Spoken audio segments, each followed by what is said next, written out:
All right, good afternoon, everyone. Welcome to the Mothfolk campaign. For anyone who needs a refresher, who wants to recap what happened last week?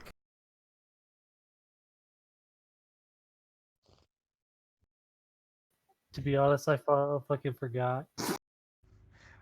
Last time on Mothfolk, the party finally went up to see the Azure Queen, and they were given a mission: escort Tiger the Moth to back home. Moth eaters tried to eat it, but were beaten back, and we also got ourselves a couple new compatriots, a page and a moth barbarian, along with along with some weirdness along the way. Is it bad that I forgot about your squire? The sad part is she's in the campaign list and it's under your name, so yeah, it is. At least we have the excuse that we're only really worried about our own character. All right, let me pull up all of the NPCs' character sheets, and then we will start. Da.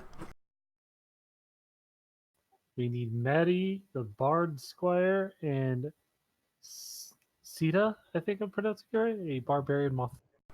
Yes, her name is Sete, which is the Latin word for antenna, because all of their names are going to be puns. Fun. Yay. Oh yeah, now I remember. Yeah, you guys offered her you showed mercy and offered her food, and then she joined the clan, and then y'all were attacked by goblinoids. Y'all kicked their asses, Yup. and then you were attacked by moth eaters. So you know those exist now. And that those are going to be a reoccurring problem as you're going throughout the wilderness. And I believe everyone is on their way to the church, is the map location everyone was going to next, correct? Wait. Yeah, yeah, because that's where well, who was the need to go there? Wasn't it Zaltar? Yeah, I believe it was Altar and Gizrael. Why do we need to go to a church? To recover a spear. My god. Okay. Zalatar got a spear stolen and he needs to get it back. Uh, okay. If he got a spear stolen, why would it be at a church? If I remember correctly, that's where the goblinoids decide to run off to and bunker. So, you guys are currently in Azure Land. You're going northwest. So, you can take a detour at the House of Oxmilk if you would like to. Or you can go directly towards the Church of Light. It's kind of on the way anyway, because you are trying to get up and around to the northwest and swing over to Mount Lumina, which is your ultimate destination. But if you take a look at the world map, y'all can take a detour at any time to any of those locations. Okay, question. What's that location you mentioned? Ox Milk or whatever? What's that? The House of Oxmilk is coming up in in about a mile. You can stop and take a detour there. It's on your map, but you personally have never heard of it before your characters. So you can take a detour and check it out, or you can ignore it and go to the Church of Light.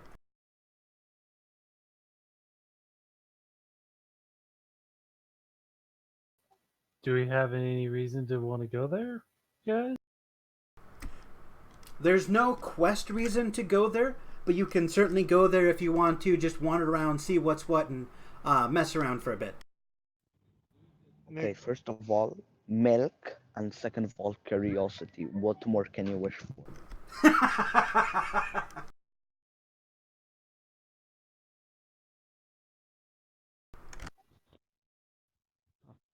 Technically, Garunda has no reason to go there. He's just gonna continue on to the church if need be. The only thing you know about the House of Ox Milk is that it is an exporter of milk.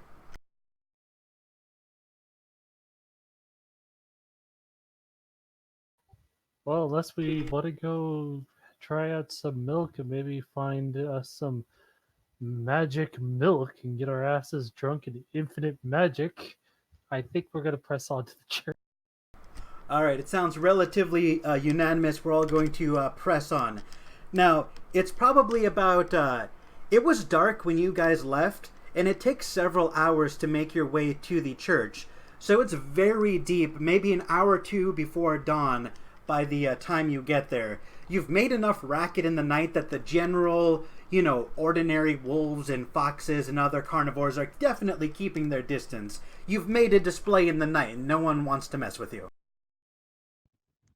Yeah, Grun's just growling back after them.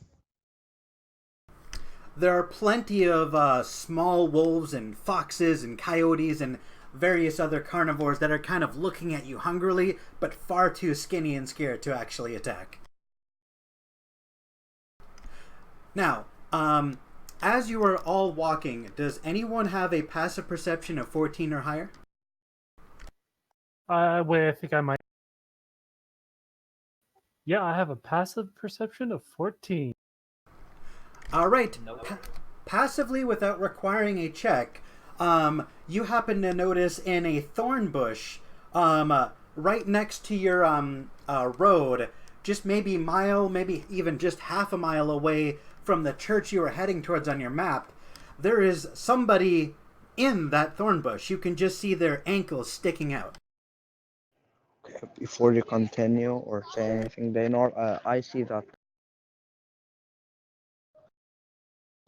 my passive is 14 as well. Your passive is what? My passive perception is 14 as well. Okay, so both of you notice and point it out to the rest of the party so you can all see the feet sticking out of the 7-foot diameter thorn bush. Grun's gonna go up to it and gonna grab the foot and yank him out. Ivy is gonna stop that and just look at it, and I'm just like, hello, do you wanna come out, little buddy? As you take a look inside the thorn bush, you see it is in fact a corpse. Specifically the corpse of an elven woman. She is covered with thorns which are piercing her skin, and her clothes are tattered. Do you pull her out and examine her, or leave the body rest? I would like to pull out and examine it. I want to do an investigation. Alright, you see that this woman appears to have multiple stab wounds. And across her forehead there is a brand. There are scorch marks in the word heretic across her forehead. You also see that she has been disemboweled by a sword.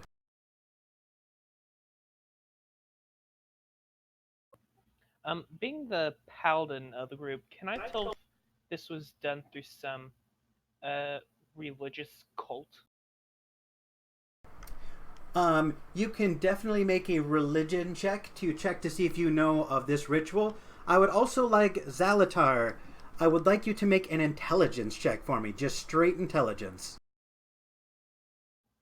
22 on religion. The cult of the heretic killers is a cult of moth folk with dubious and confusing morals. Some people say they are all pure evil. Other people say they are noble heroes purging the world of sinners and killers. The reports are so mixed, you have no idea if they are even a good or an evil, if this person is an actual heretic or just branded as one by psychopaths. All right. I will share that information with the party. I got a 17. With a 17, you recognize those stab wounds. They were from your spear. You recognize the serrated wounds from your Godendag.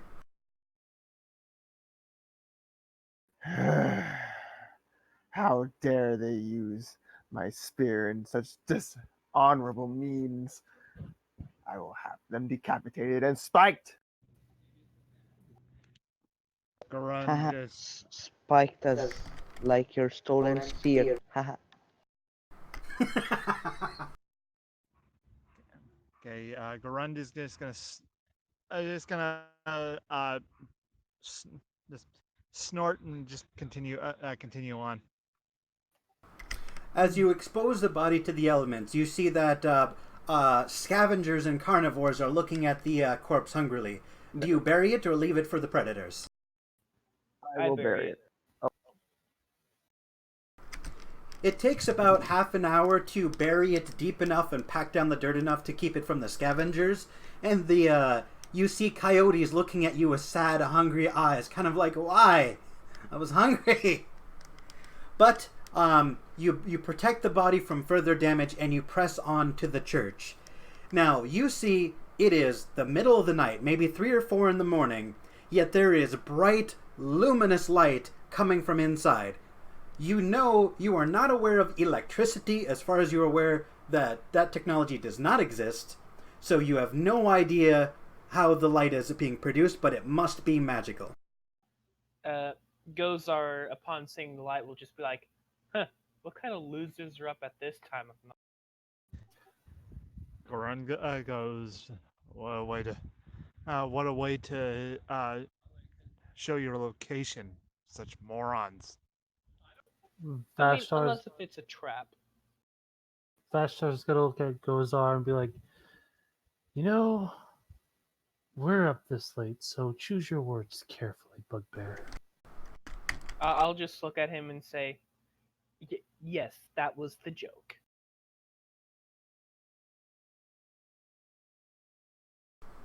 Right, as you get closer to the church, you see that wild, ordinary moths and other insects are buzzing around the windows, slamming themselves into the windows, trying to get access to the light.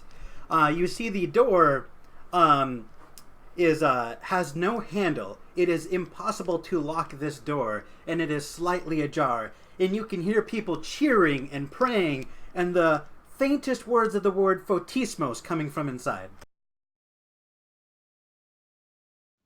Hold on, I had to check something in my description. All right, Garund like to run a history check to see if what this building once was. Basically, get a history of it. Absolutely. Make a history check. Okay, y'all are gonna hate me for this, but I have to, considering it's my flaw. I will, upon hearing the word photismos, I'll just be like, oh, they're friends, and I'm going to walk in the door. I would like to actually use my feet to what is it called? It is called Mask of the Wild. You can attempt to hide even when you are lightly obscured. Because we are outside, I'm technically obscured. I want to hide if he's doing that. Garund is gonna try and stop him. Okay, so Garund, with your 7 history check, as far as you were aware, this building has always been here. It has always been a church. It has no special meaning that you are aware of. With a stealth check of 6, you're not even hidden from the frogs in the trees. All of the wildlife is just eyeing you as you kind of hide behind a skinny tree that's too small to hide you. Vashtar, on the other hand, you vanish into the shadows and you are invisible even to your friends. Awesome. You can hear the croaking of tree frogs as they all sort of crawl towards Ivy to figure out what's going on. All right. Does Garund try stop Godazar? Godazar, do you resist as he tries to stop you, or are we having a athletics check to contest it? I am walking in. That sounds like an athletics check to me. You two are going to have to compete if you want to stop him. Oof. Yeah, no. Godazar, you push your friend aside, you open the door, and you actually see a room full of very happy faces, in very traditionally made mahogany pews. Everyone is cheering and praying. They have the familiar ironclad holy books in their hands, and you see at the top, or at the top of the stage in the center, standing beneath a light bulb hanging from a twine thread with no visible source of electricity, illuminating brightly the entire room, and everyone is praying. And you hear the preacher say, "Who is the one true God?" Moth. The congregation recites the name Photismos along with you, and the preacher says, "Ah, come, my child, join the congregation. Today is a holy day." I joined the congregation. All right. For several minutes, there is song, there is clapping, and every time the name Photismos is invoked, the light just gets a little bit brighter.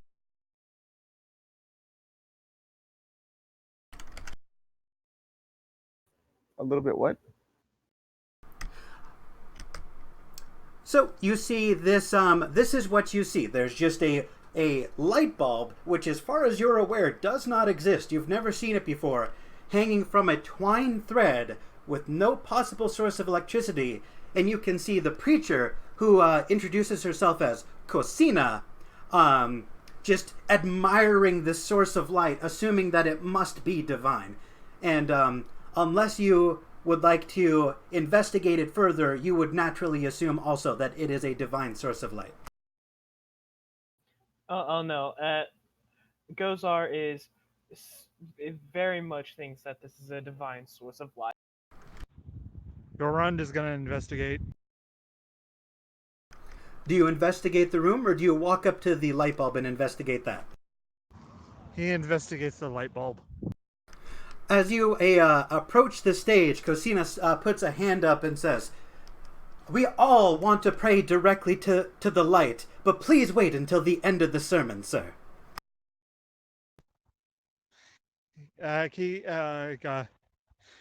Gorund pushes her aside to go to take a look at the light bulb.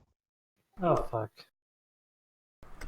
All right. As you examine as you push the priest aside and examine the light, it goes out. Everyone in the congregation stands up, and you can see a glint of metal at your feet.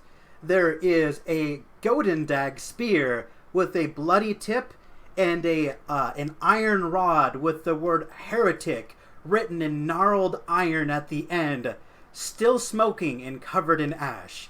You see the multifaceted eyes of the moss folk look at you angrily. "I suggest you get back in the pew, sir." I don't think so. You don't see this, as far as I know. Wait, what? You never said you went in. Well, shit. Gorund kneels down. Okay, it's the Godendag's down at his feet, right? Yes, it is laying in a... There are 3 objects underneath the light bulb, arranged in a triangle like an offering. There is a staff with a broken tip, a still smoking iron brand, and a bloody spear. And you are being kindly asked to leave before a confrontation starts. So you can roll for initiative, or you can sit down. He's gonna make a grab for the spear. Cosina grabs your wrist and says, "Last warning, wait in the pews, or it's going to be hell for you and your friends." Do you understand me? I am going. Go ahead. Sorry, I am going to have my character sneak up by the door and hold a spell in case Gorond is attacked. Gorund's gonna grab. He's gonna see this as an insult. He's gonna grab for his axe and pull it out. You can do so on your turn in initiative. Anyone inside the building, roll for it.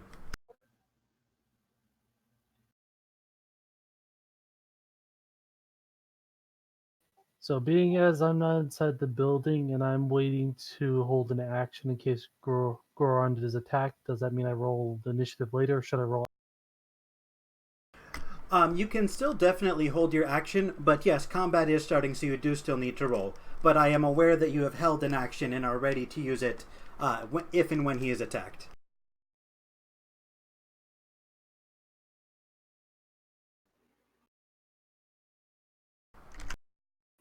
I too Goran, want. you're I too want to hold an action since I'm outside too. I guess apparently.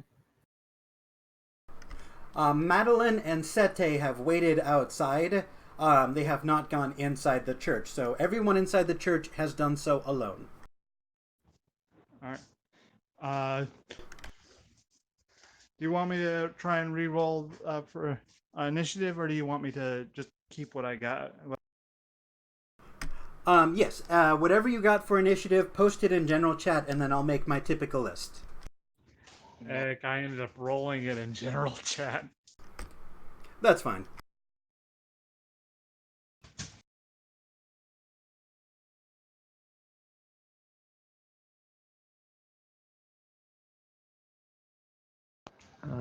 Ivy's outside with our barbarian and our squire, and if she hears too much rocks inside, she might go in. Oh, I'm outside too. I'm just by the entrance of the building, waiting to make my move. Yeah, well, from what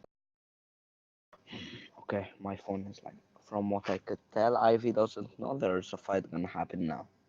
So she's just outside enjoying a chat with them.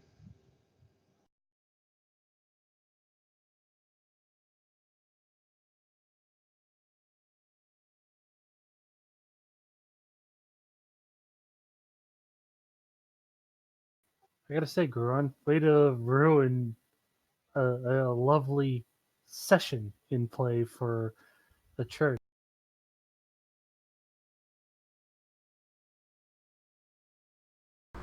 Okay, am I missing anyone who is inside the building? Yeah, Garun.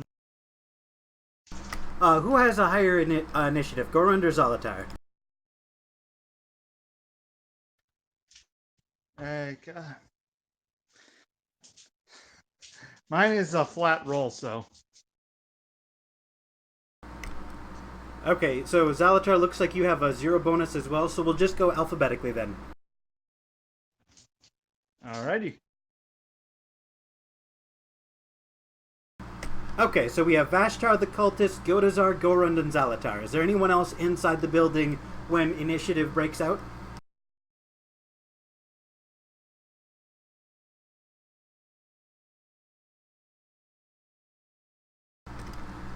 Okay, so Zalatar, if you're not in the church, you're going to have to, on your roll in initiative, hear what's happening and jump in, and then at the end of the initiative count, you and everybody else who's inside is going to have to use your moment to go through the archway and join combat, and at that point you will roll. So you have already rolled, but everyone else will roll as soon as they use their movement to get inside the building. So, Vashtar, you are first in initiative. Who ready to spell, by the way? I was writing a spell on anybody that would attack Goran because he was up there causing a scene. So I'm just standing outside by the entrance, peering in with my stealth, waiting for someone to attack. So I'm going to end up still holding my action. So you're going to continue to hold your action, correct? Yep, and what I'm holding for a spell is Magic Missile because it can go up to 120 feet. Alright, so you have a flimsy pane of glass between you and the entrance. So if you're using Magic Missile, it is going to smash through that glass. Unless you go inside. I want you to be aware of that and decide what you want to do. Ah, shit. Okay, so I guess I'm gonna be going inside and I'm gonna hold my action then. Okay, you are still stealth. Everyone is looking at your friend and not you. So you hold your spell. The cultists act. And you see Cosina, she readies magical energy in her hands, and her cultists all hold up their ironclad holy books, and they all charge and form a circle around the two of them, ready to bash anyone who tries to escape combat over the head with their club-like holy books. All right, let me see what she's got. Alright, so you see Cosina start to flap her wings and kick up a magical gust of wind. I would like you to make a strength save as a line of strong wind shoots towards you.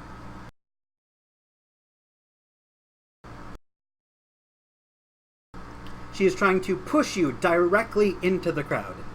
With a 2, you fail. You tumble backwards, fall prone, and roll at the feet of 3 of the cultists, who promptly raise their books and attack with advantage while you are prone, banging you in the head with their ironclad books. Talk about beating the word of God into you.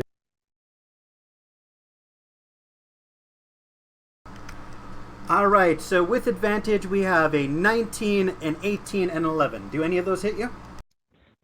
2 of those do, and I put up a shield for the for one more of those. So I raise it up to 21. Alright, you get pummeled with books as they start coming down towards you. You take 4 damage to the head, and then you are shoved prone at the feet of Cosina, and that ends their initiative roll. The others start chanting and praying, and the light bulb starts to burn brightly again, brighter than it ever did before.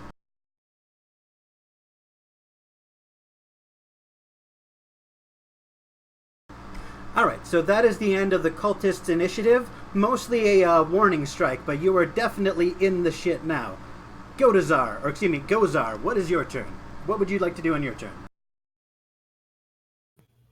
So, Gozar was this entire time thinking that this was just a nice and normal church. He never saw what was up on the pedestal with the nice moth lady. So he is just very confused about what's happening.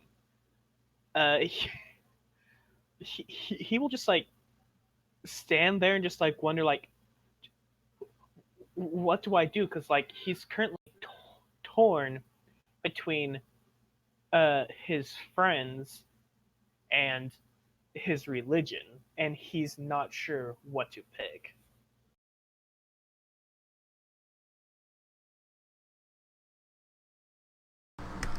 So, while you are standing there stunned, I would like you to make a perception check with advantage, because you're just trying to figure out what's going on. So you're the most alert of your surroundings, not just the combat.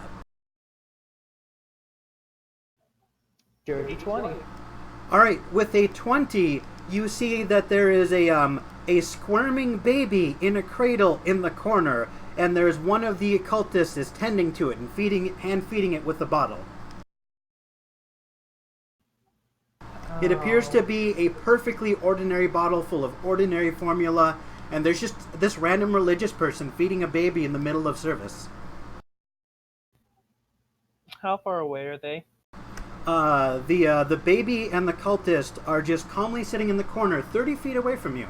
They are not being aggressive or attacking or being in combat whatsoever.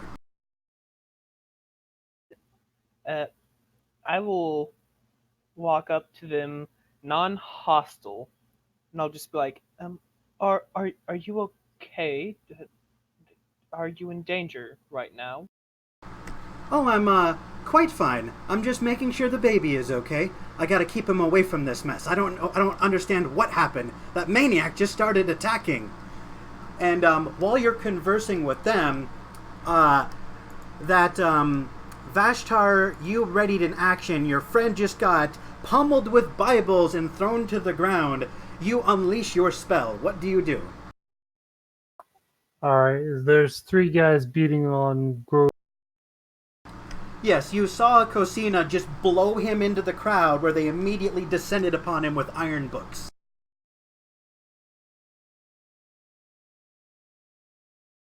Alright, I'm gonna have 3 darts launch out with magic missile, and each one's gonna hit those 3 that were beating up Gruden with the word of. Absolutely. So I believe there's no roll required for magic missile because that's just that magical. So go ahead and roll for damage for each of those guys.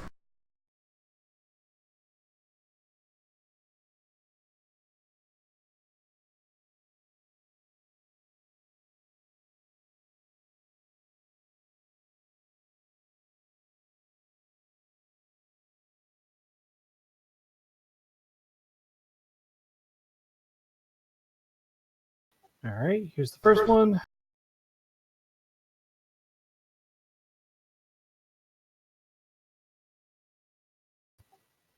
Four for one, a three for another, and a three for the.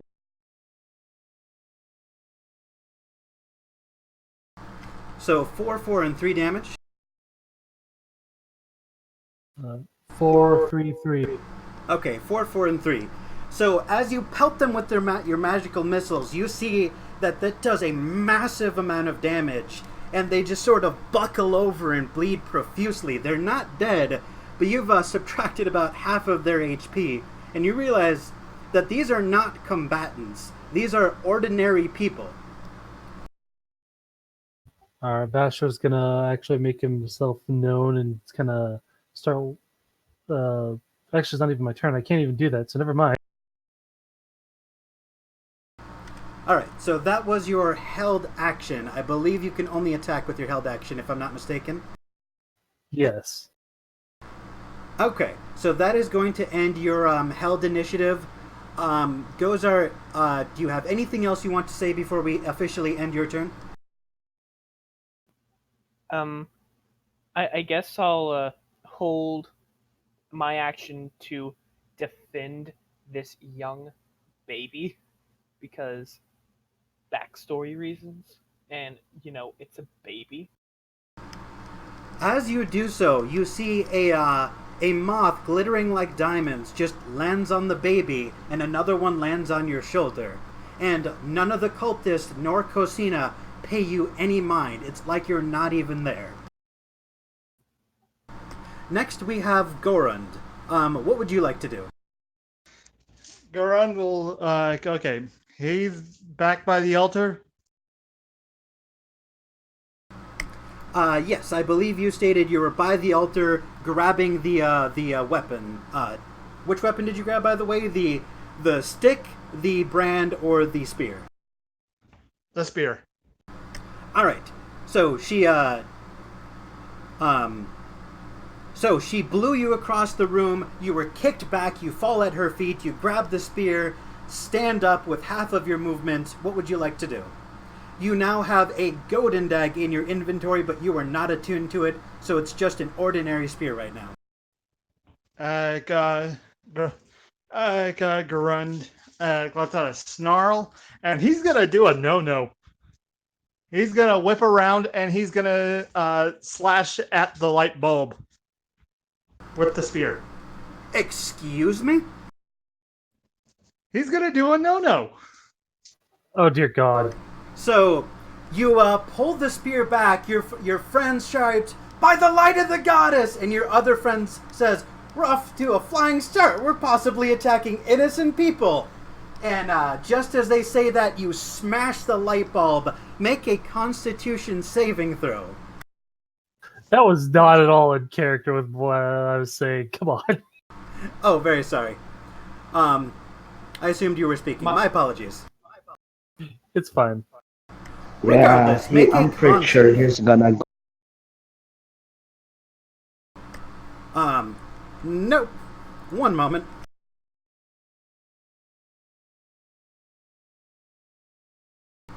You take 10 lightning damage as you break the metal filament of the light bulb. It courses down the iron land jets supporting the spear into your hand, through your heart, and into the floor. The light bulb explodes in this gout of fire, which flash burns your face. How much HP do you have left? I have, I believe I have 3 left. Let me double.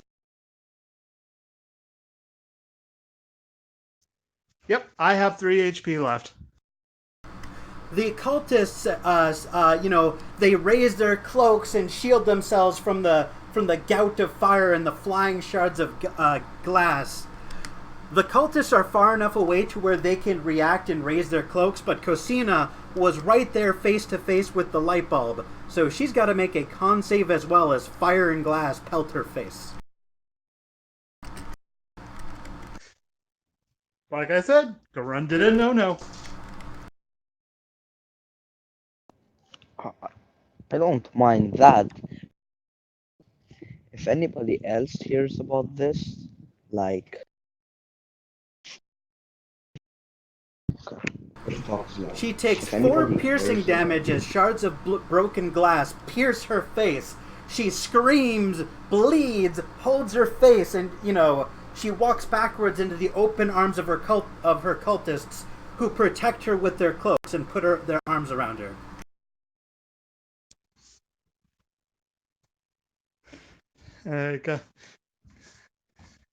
Garund lets out a snarl, and he yells out, "That was not Fortismos!"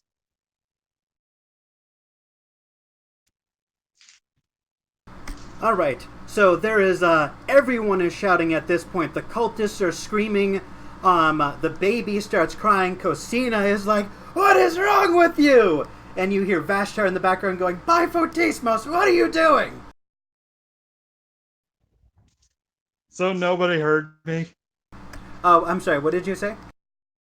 He yelled out, "That was not Fortismos."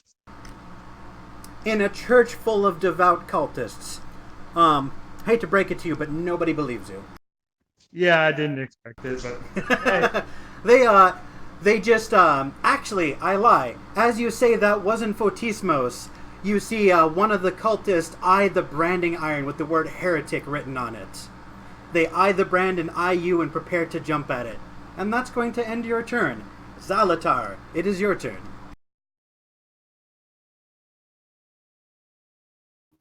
He needs to hear what's happening, doesn't he? Yeah, So you were last in initiative. You were outside. You and everyone else who was outside, you hear the explosion, the screaming, the pain, the breaking glass. You all become alerted and dive into action. You will act, and then everyone else who is outside will roll for initiative, and then we'll go back to the beginning of the initiative order.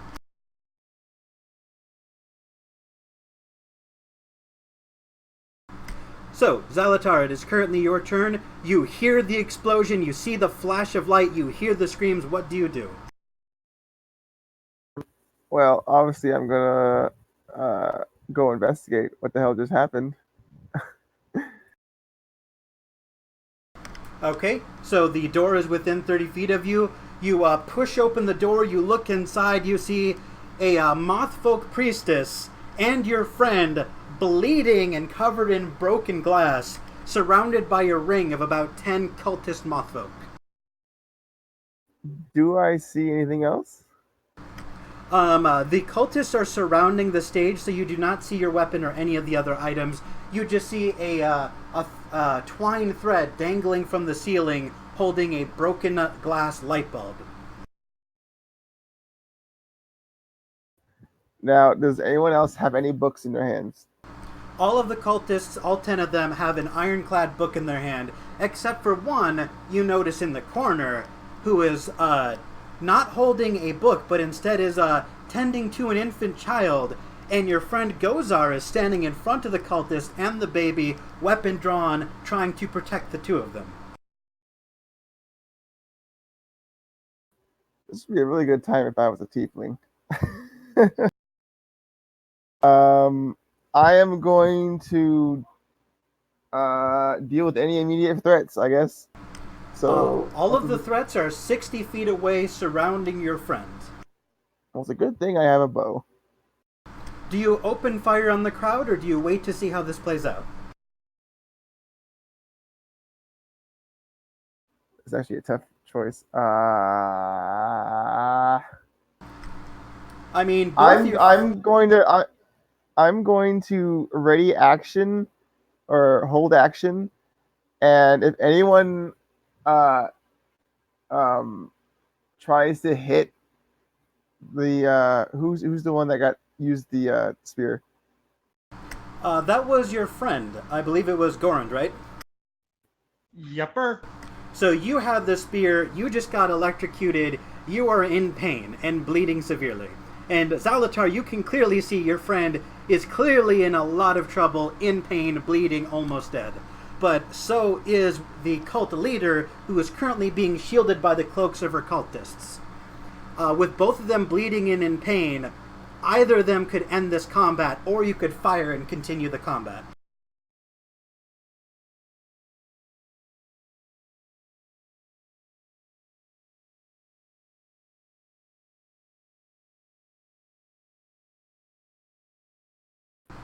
I am going to can I move and then ready action? So you moved 30 feet to get inside the building, so you can either dash an additional 60 feet, so you're only 30 feet away from the group, or you can make an action, or you can hold action. I'm gonna move 30 feet and then hold because I'm gonna aim my bow at anything that comes close to hitting uh Gurund, so it like deflects it. Alright, so you hold your action. Everybody else who was not in the building, roll for initiative. I believe Ivy said he got a 9. Who else? Was anybody else not in the room? Just the NPCs. Yeah, the squire and the moth barbarian. I told them to go inside to see what's up.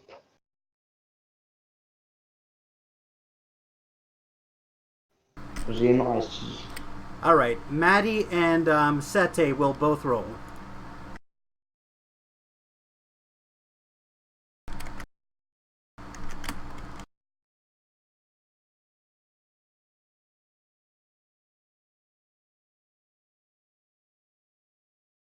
Where is Maddie? There she is. Initiative +3. She's a very dexterous girl. Nice.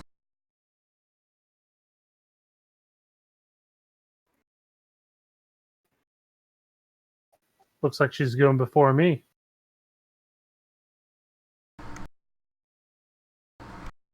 And then let's see. Sete has a +2. Okay.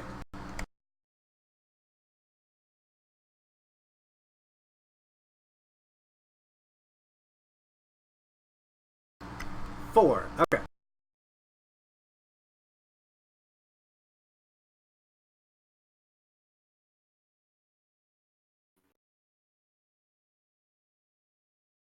Perfect. This was the initiative order I was hoping for.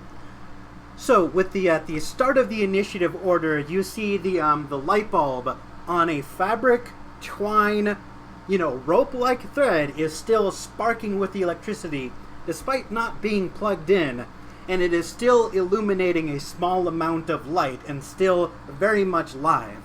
You can see with the door swung open, insects, including a lot of moths, are starting to swirl around the light, fly into it, and get zapped. It is Madeline's turn, and she sees what's going on. She pulls open her cloak, pushes past the cultists, and wraps her cloak around her friend, who is covered in lightning damage, flames, and broken glass. She just wraps her cloak around you and tries to pull you away to safety. Do you resist? Garud's too hurt. He's probably gonna pass out soon. So yeah, he's not resisting. She pulls you away from the circle and goes, "We surrender! We surrender!" and backs away and does nothing else. Vashtar, it is your turn. Alright, so how far away did she get? So she was sprinting. She sprinted all 60 feet to the top, grabbed him, and pulled him just towards the end. She is like shoulder to shoulder with the cultist, actively moving backwards, trying to pull him away. So she's right in the thick of it. Alright, Vashtar's gonna step down the aisle and hold out his gauntlet hand with with the arcane gem focus, I had to lift my hand off the freaking push to talk button. And he's gonna ready another action firebolt and basically have it ready in case they charge at Maddie or Goran, and he's going to say, "That's enough. There's clearly been a misunderstanding here. Let's all end this peacefully." You see the cultists on their action. They back away. They stand in front of their priest, but they do not back down and they do not surrender. They hold the line and wait for your next move. They ready action to strike with their ironclad books should anyone approach. Gozar, it is your turn. So as I see things, as Goran, Godazar sees things start to calm down, he's going to put away his weapons, approach very peacefully up to the altar, and I'll say, "Ma'am, would you like some healing?" And I'm saying that to the cultist leader. She says, she looks at you, tears filling her compound eyes, pulling bits of broken glass out of her face, and she says, "Yes, that would be most helpful, kind sir. Could you help a fellow patron of the one true God in need?" Oh, I shouldn't like this, but it does. I will cast Cure Wounds on her. Alright, roll for how much HP you give her.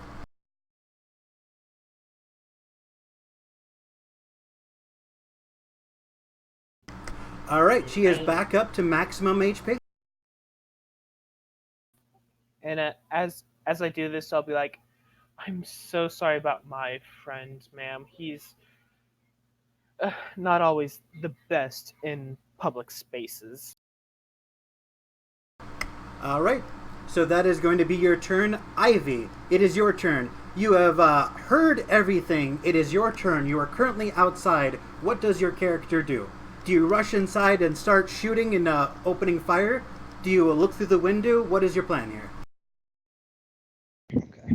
So Ivy is gonna walk through the door. Uh, she sees. I'm asking. Does she see the squire trying to get Goran? Yes, you can see the squire holding her cloak over your friend Gorund. You can see Gozar healing the priest, and you see lots of blood, fire, and broken glass everywhere. There was clearly a combat here. Things are still extremely tense. You've got about 10 cultists holding ironclad books over your friends' heads ready to strike. So you can continue this combat or you can de-escalate it. What do you do? Ivy is just gonna look around, see, just see what's happening, and it's just like, come on, guys, this is a church. We should work. We should worship here and just pay our respects or whatever. You know, and there's a do I see the baby in the corner? You can hear the baby crying, and you can see your friend standing in front at the sound of the noise. There's a goddamn baby in the corner, and you're doing this now. I'm just gonna prepare to cast Cure Wounds. I'm gonna go to like as far as I can to Goran and cast Cure Wounds on him. You're going to go over to whom? Goran, cast Cure Wounds on him. Okay. I am going to, even though he's like 60 feet away, I'm going to rule that you can still cross that 60 feet and make an action and cast Cure Wounds, because I think it's a ranged spell, isn't it? Wait, let me check. Cure Wounds is a touch spell. Since things are starting to de-escalate, I'm going to rule that you can casually walk up, cross that 60 feet, and make your action. So, Zalatar, it is, you are the final deciding person in initiative. Do you instigate combat or do you de-escalate? What does your character do, Zalatar? So at this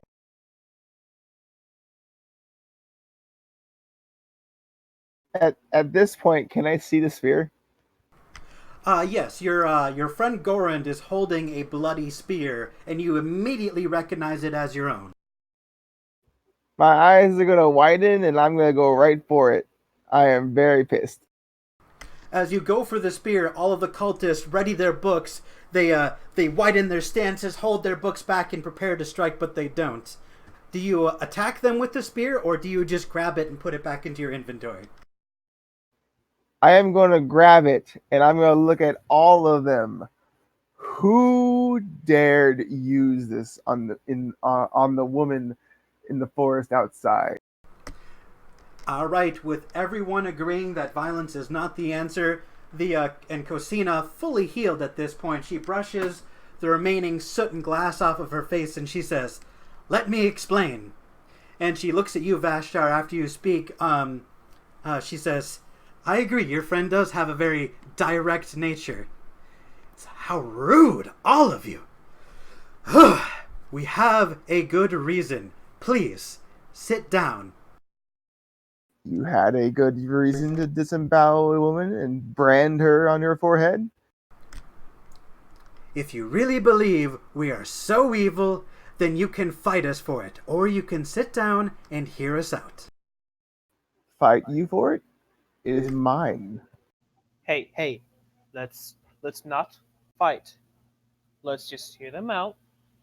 Let's see if we can't resolve this without any more bloodshed.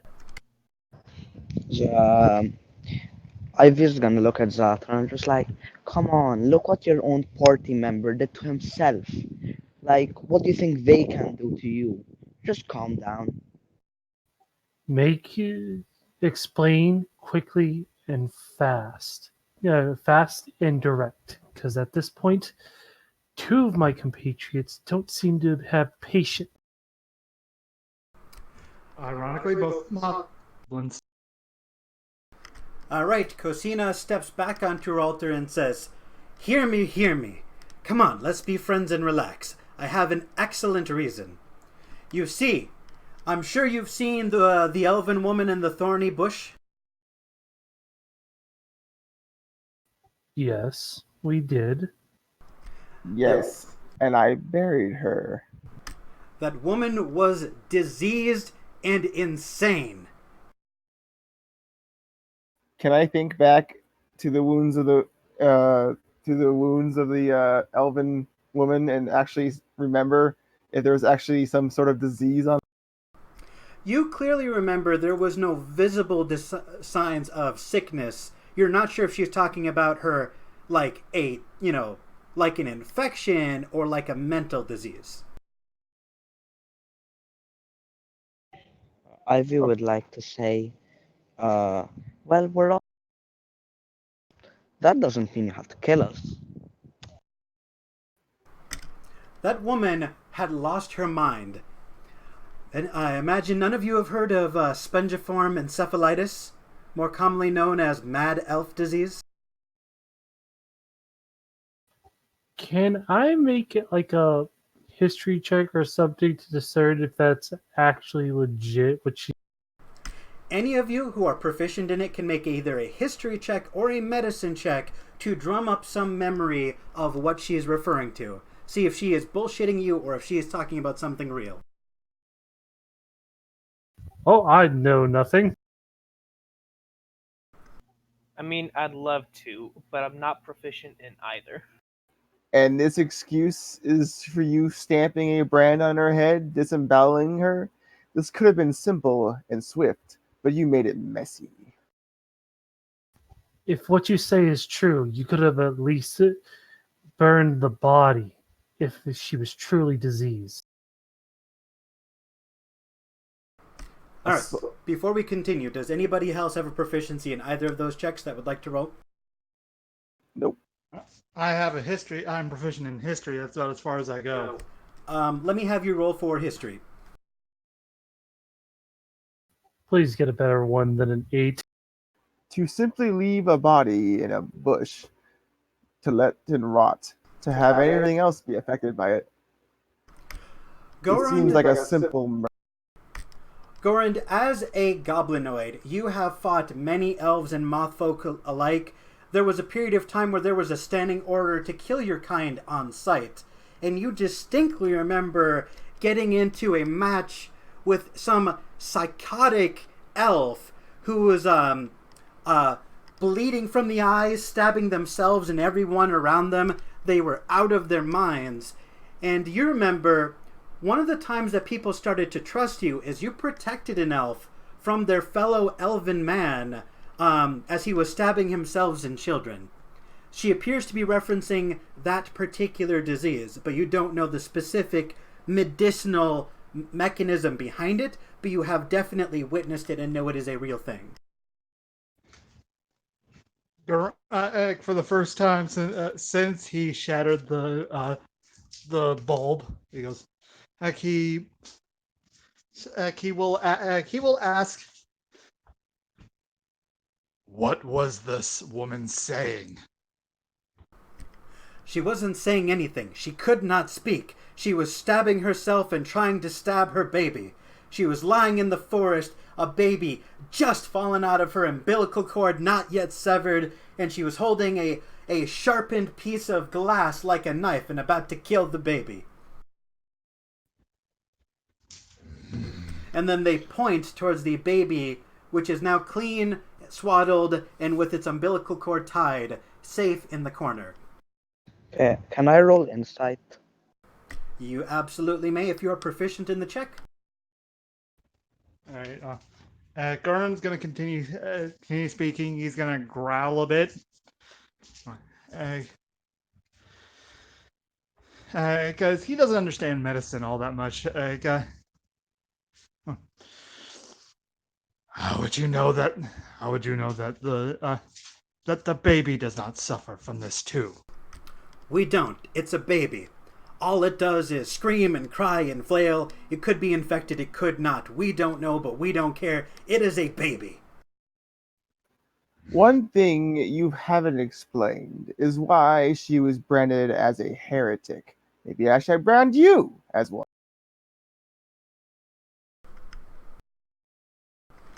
Such a diseased person as to murder a newly born child. It is an affront to our God, our Lord and Savior Fortismos. Diseased or not, it is still a sin.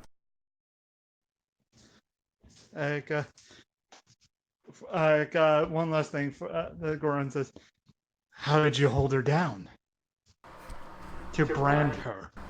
There are 10 of us here. 'Twas a simple matter. And yet you decided to brand her instead of ending her misery. Is that not desecration of a body? Or shit. Zalatar, let it go. We don't want another fight to break out. We all know who would be the winners. Them. They outnumber us. Zalatar, it is not the moment to fight. I'm gonna look after my sphere. Goran I'm just drops. gonna. Yeah, Ivy's gonna look at Zalatar and I'm just like, when you first entered, you went to your spear. You didn't even check for your companion. You clearly have a motive here and just drop it, okay? So, Zalatar, I would like you to add to your inventory Godendag. I will spell it for you, and you can attune to it immediately because it belongs to you.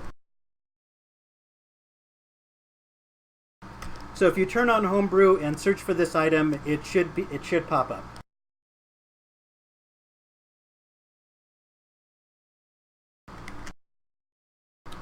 Also, I have another note here. The broken staff looks particularly interesting. Which player was it? Who was? I'll look it up.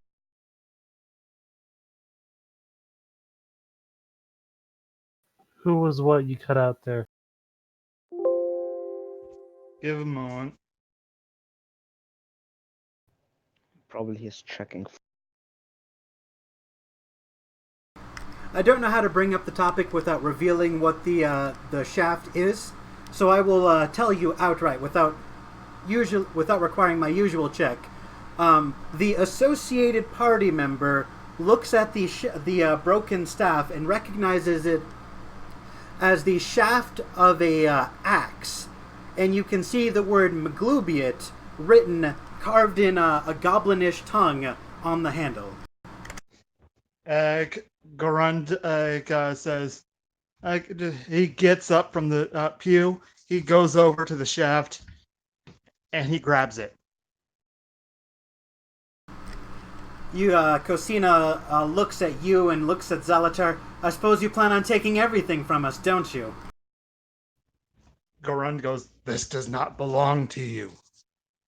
My Yeah. spear was stolen, so I suggest if you don't want to be dealt, don't want to be dealt as thieves, I'd suggest you drop it. They were meant as offerings for our Lord, but if you must, take them and go. You are not welcome here. Get out of my church! And as she says so, the sun begins to rise.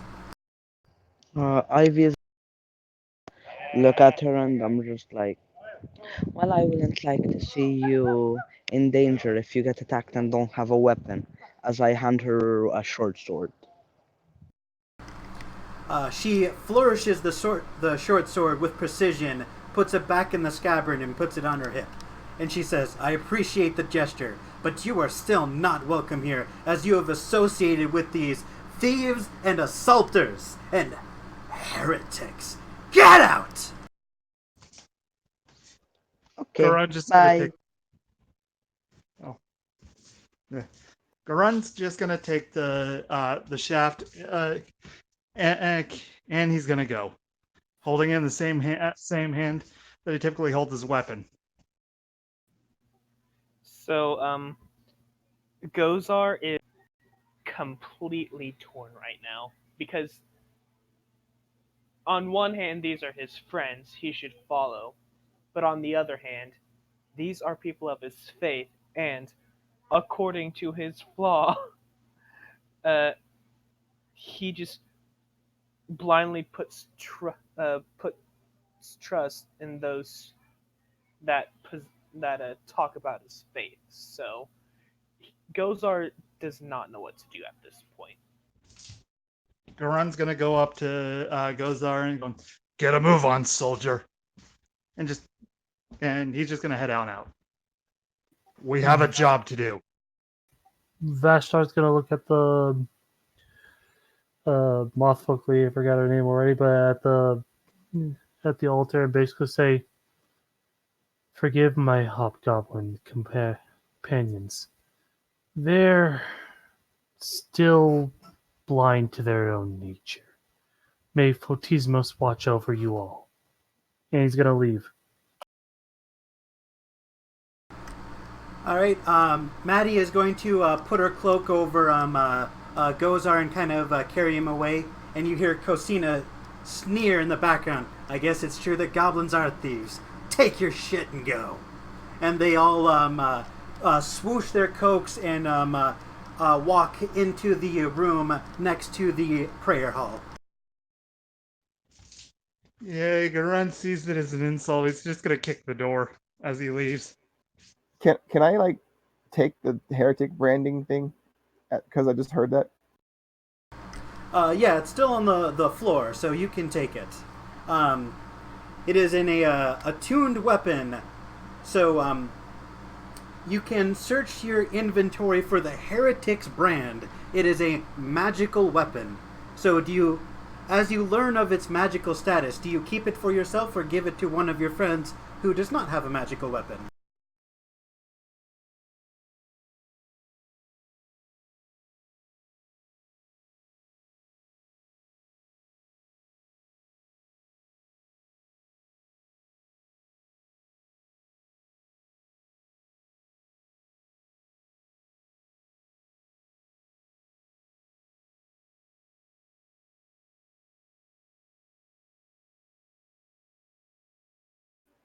Is it red, white, or flaming?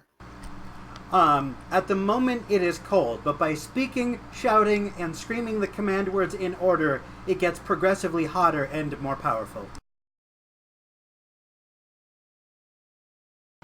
So when it is inactive, it is basically just a hot iron, or excuse me, it's just a cold piece of steel.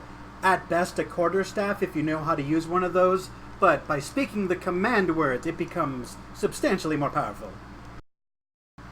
As you all pile out, you see your friend Gizrael walking, just sort of walk out of the forest, covered in thorns and spines, clearly coming out from clearly having gotten lost in the forest and just now catching up. Mothman.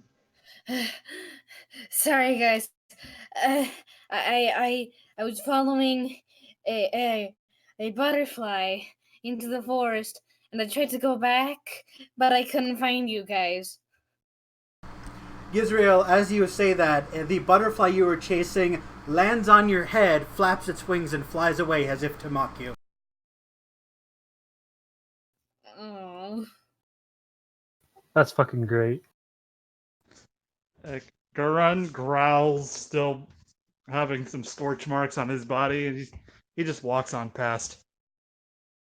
So I'm gonna keep it for now, and study it and learn its commands and stuff, and then no, I'll give it to someone. I swear.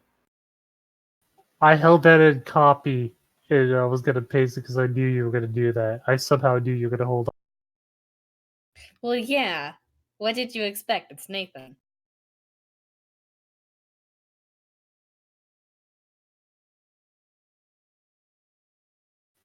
Vashtar's gonna look at Gizriel and be like, could have used you in there. You probably would have defused the situation a lot better than Goran.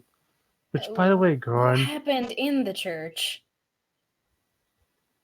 long story, I'll tell you on the road. All right.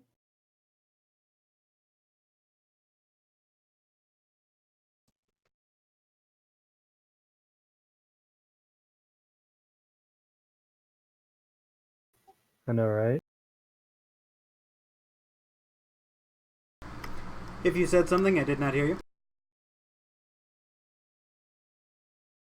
I was only replying to what they're saying in general chat, like everyone's typing in general chat right now. Yeah. I don't know why either.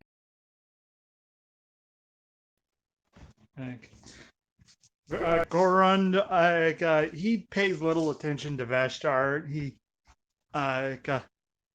And he says under his breath, "One more."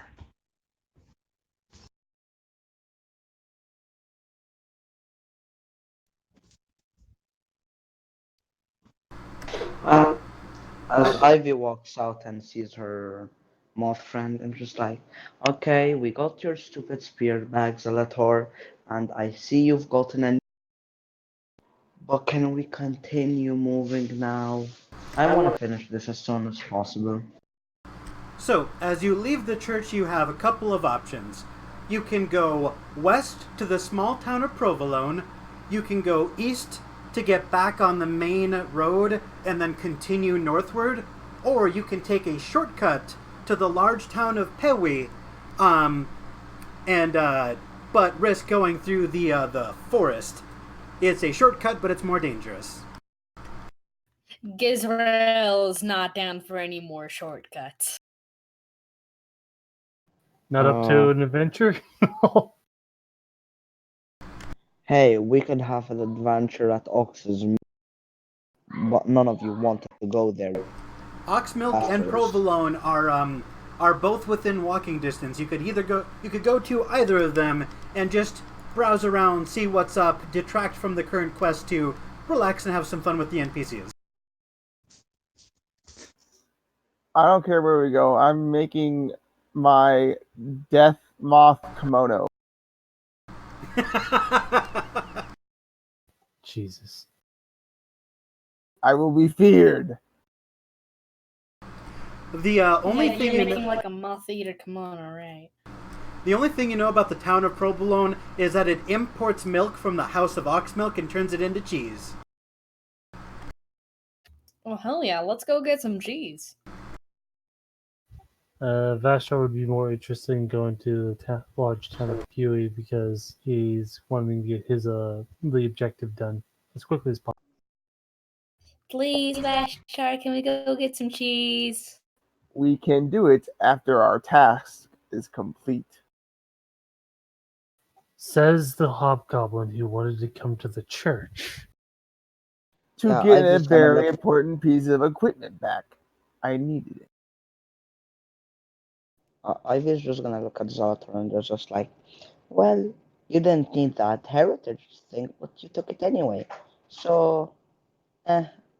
I'm just gonna look at them, just like, we can go to Oxmilk, maybe get ourselves a treat after this horrible battle, and then we can continue on our road. How about that?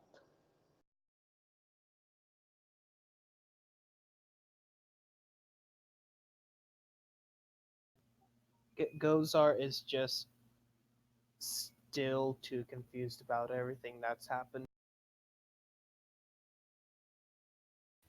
Vashar's gonna look at Goran and Gozar like, speak up and help me out here, or voice your opinion. Are we going to proceed with our task, or are we going to one of the other side locations that Gizarel and Ivy want to go? Uh, Gorund, he looks at his at the shaft in his hand, and he says, "God, I'm all for continuing our mission, but even sometimes a banner must rest."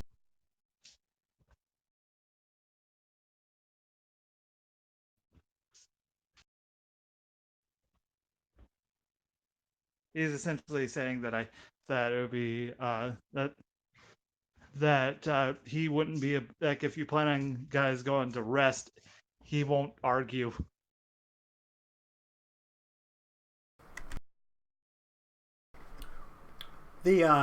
So you can pick a location or split the party. Vashar's gonna groan and look at Gozir going, and what of you? And then he's gonna look toward Maddie and Sarita and be like, you two have a voice as well. Voice your opinion. Um, uh, Maddie is kind of confused, and she says, "Well, I'm just happy to be a part of the group, and I don't really care where we go, but I do not want to split the party because I'm scared of being in a small group. The forest is scary." Sete starts coughing and goes, "Well, my throat is kind of dry. I could definitely go for a drink. I brought water, but it's just not quenching my thirst, if you know what I'm putting down."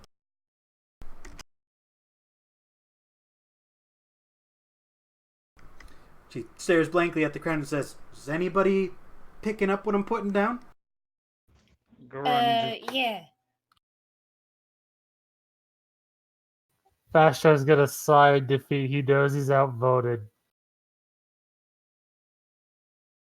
Is that milk time?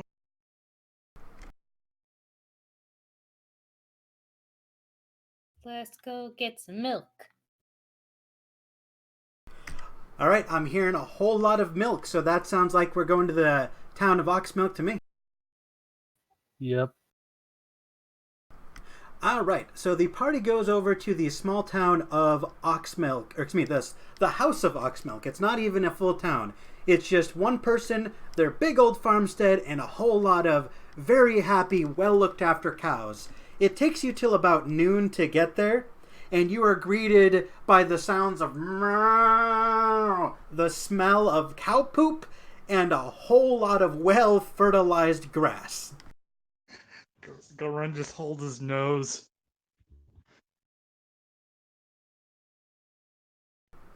So I hate the smell of cow poop.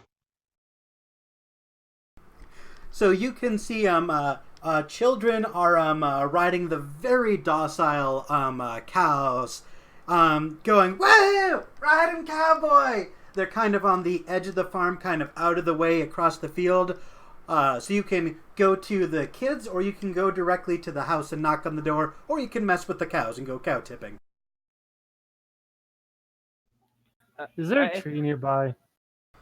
The trees are on the edge of the property, but this is a very large clearing in an otherwise wooden area for the cows to graze on. Basho's gonna go to a fucking tree and just read a book. Hey, Master, do you want any milk?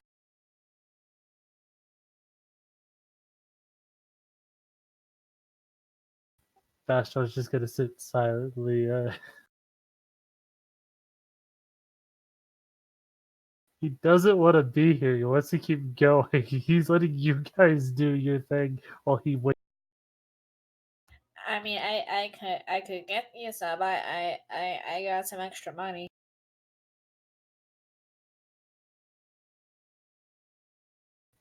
If you must.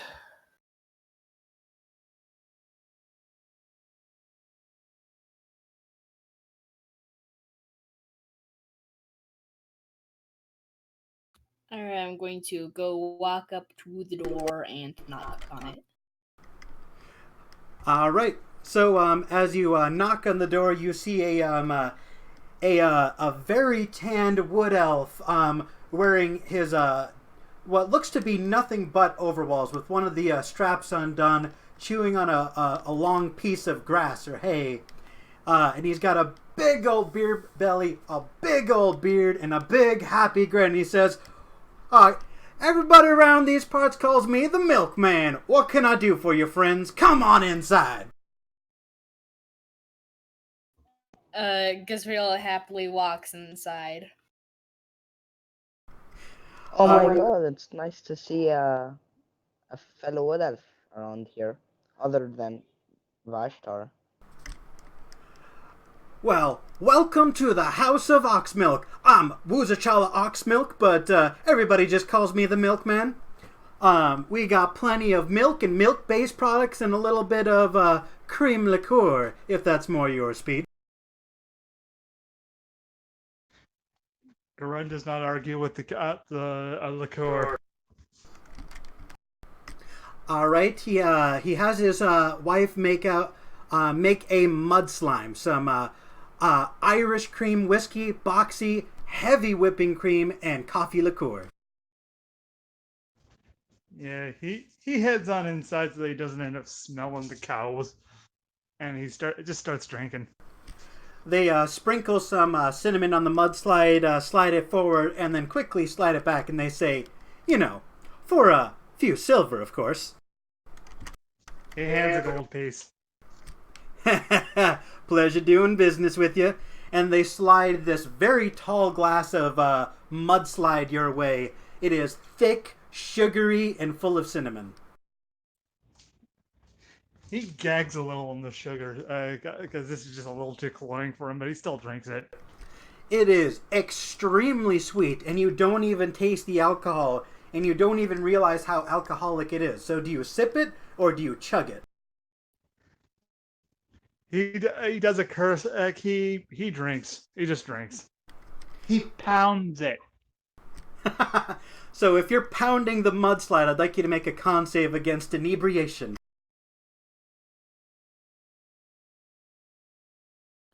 By the way, I'm just checking. They sell cheese, right? They personally do not have cheese. You'll have to go to the town of Provolone for that. They have milks, creams, butters, and other milk-based products, but you've got to go to Provolone for cheese. And with a 21 Constitution save, you're able to drink your mudslide without getting drunk and still maintain a pleasant and pleasurable conversation. You see the milkman's pregnant wife comes over and starts chatting with you and says, "Oh my, y'all look like it's some adventurers. So tell me, what's the adventure?" We gotta deliver this month. I point to Tiger and Ivy's hands, all the way to Mount Lumina. Well, I don't know if that's the safest thing to be doing, hon. I mean, there's moth eaters out there. They'll eat that little thing in one gulp. Yeah, we're making extra sure that we protect it good. I point to death moth's wings, and I make it into a kimono. Oh, we're perfectly fine as is. Oh, well, bless my stars. That is the most beautiful coat I've ever seen. What's it made out of? Goran just tells her. Jumping Literally. crickets, you made that out of monster wings? Wow, now ain't that just the most hardcore thing you ever did here? I think we got heroes on our hands. Y'all can feel free to take a nap at our place anytime, heroes. Yeah, Gorund already fell asleep. The the kitchen chairs are like very hard, stiff wood, but as you fall asleep, the milkman is gonna pick you up and put you in a soft memory foam recliner, magically enchanted to carry you to the most blissful of sleeps. Gorund's gonna be cuddling with the shaft. The shaft. Hey, Mr. Milk Dude, how much does it cost for maybe 2 sticks of butter and a gallon of milk? Well, 2 sticks of butter is only a silver, but a whole gallon of premium, high-quality cow and or oxen milk? That's going to be about 5 gold for our premium quality milk. And no, I've had the milk from this place before, and it never disappoints. So here you go. I dropped down 5 gold. Actually, I'll drop down 6 gold to give a tip and also pay for the butter. As they hand you over their air quotes gallon of milk, you're pretty sure they don't know the definition of the word gallon, because this thing is like a 2 or 3 gallon drum. It is very heavy, very sweet, very viscous. It weighs about twice as much as ordinary milk. And the milkman's just gonna drop it on you, almost knocking you over with how much milk you've just been handed. Oh, definitely knocking me over. My constitution is 9 and my strength is 8.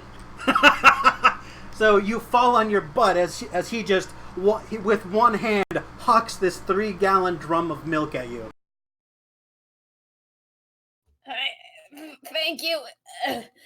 I tried to like maneuver the milk gallon to the milk drum to the side of me. Okay, so I'll assume you didn't see me, Xeno, so I'll just tell you. Ivy's gonna take out some of the meat she got and some of the honey, and just okay. I would like some cream and some butter because I wanna cook the peeps something great. Tell you what, friend, I'll share my gravy if you share some of that meat. The milk mama over here cooks a mean feast. What do you say? Why don't we share a little bit? Ivy's gonna give him some and tell him she's gonna help his lady cook. All right. It takes about 20 minutes to slow cook and baste the meat in some fresh handmade barbecue sauce. But after 20 minutes of sweaty, grueling cooking, you create a masterpiece of culinary perfection, and there is more than enough for everybody.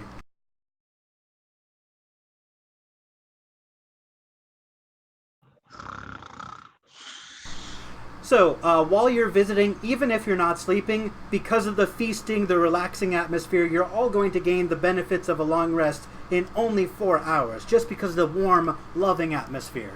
It's about 4 p.m. now. Nice. I am practicing Boken in the fields of grass with my katana. You're practicing what now? Basically, exercises with the katana. Oh, okay. So you're doing like your sword forms and swinging it and trying to practice. Yes. I would like you to make a performance check as the as the little boy and the little girl watch on in amazement. They're like, "It looks real. I think it is real." Nuh-uh. You can't play with pointy things. That's against the rules. While we're cooking everything, I want to take like a cheese stick from my rations, dip it in the milk with some eggs, and try to make a primitive mozzarella stick. I'll allow it. They've even got some grade A homemade batter for if you want to deep fry the mozzarella stick. I'll go for that. All right, you have a deep fat fried mozzarella stick, deep fat fried in breading and animal lard, and it tastes exquisite. And the cheese just melts. It's so warm and gooey, it stretches like a full foot away from your mouth as you bite into it. Zalatar, make a performance check to see how much you... Oh, you got a 6. While you're swinging the sword around, you don't look particularly cool. You're just kind of focused on the exercise, not on performing. And they get bored and go, "Boo!" And they get bored and wander inside. Vashtar is still reading a book. The kids Since come over to you, accidentally kicking up dirt onto your book and go, "Hey, mister, what are you doing on our farm? Are you here for some milk?"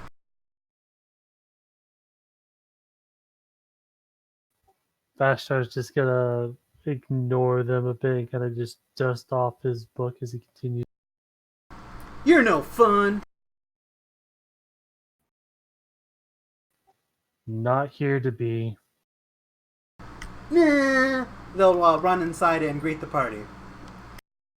Yes, Ivy, you do see him ignoring the children as you look outside the window. Ivy's just gonna look at Vashtor from inside, and she's just like, "Boo!" And she's gonna tell the kids to come on in and get some meat with the rest of the people. The kids are like, "I can't believe you started without us. Mama, Papa, you're so mean." And they just start diving in. They completely bypass their forks and knives and start eating with their bare hands like animals.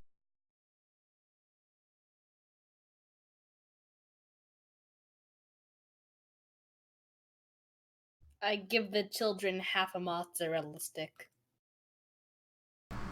The little boy is going to snatch it and just wolf it down, going the most loud and obnoxious eating you have ever heard in your life. He gets more mozzarella on his face than he does in his mouth.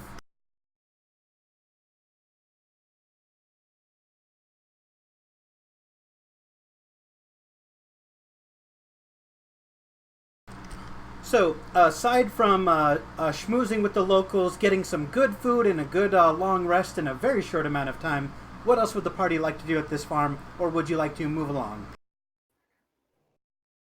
My bad. It's called Iaido. There's multiple types of sword. I just looked it up. It's Iaido. I would like to pet some of the cows and then start getting ready to go with the rest of the party, continuing to Mount Illumina. You see that as you're starting to get out, you see that Sete has spent her very last gold piece on about 5 mudslides. She is now flat broke, drunk, and as you start to leave, she says, "Where are you going? This place is great. You should stay here forever. We're heroes." Bleh! And then falls over and goes to sleep. I give the moth back to I'm sorry, I'm gonna butcher your Gazrael, and I'm gonna carry Sete out of there. What's Maddie doing in all this? As soon as the kids come in and they're done eating, Maddie is playing patty cake with the kids. And she is actually surprisingly good at it. And she's like rapid fire patty caking with both of them at the same time.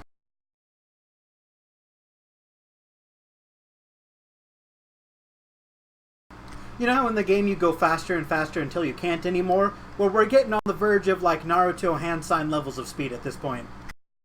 Jesus Christ.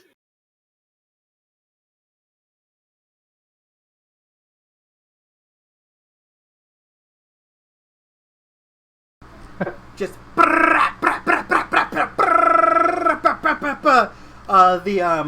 but she can't keep up with both of them at once, and the kids accidentally slap her across the face.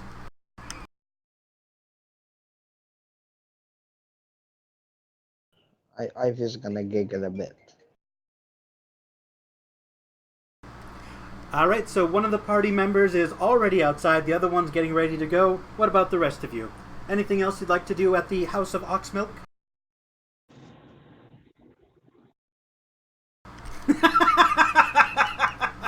Yes. Goran is gonna try and commune with his patron. Okay. What are you trying to communicate to him, and also make a religion check? He's gonna basically tell him that he found more of him. Oh, more of the pieces of McGlubiot?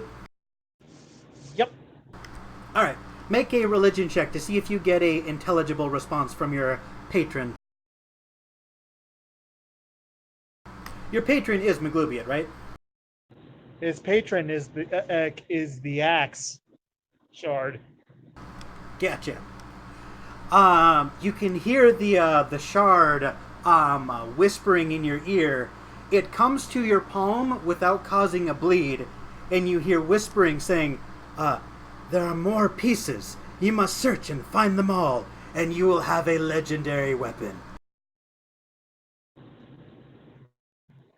He growls and he puts the technically an axe.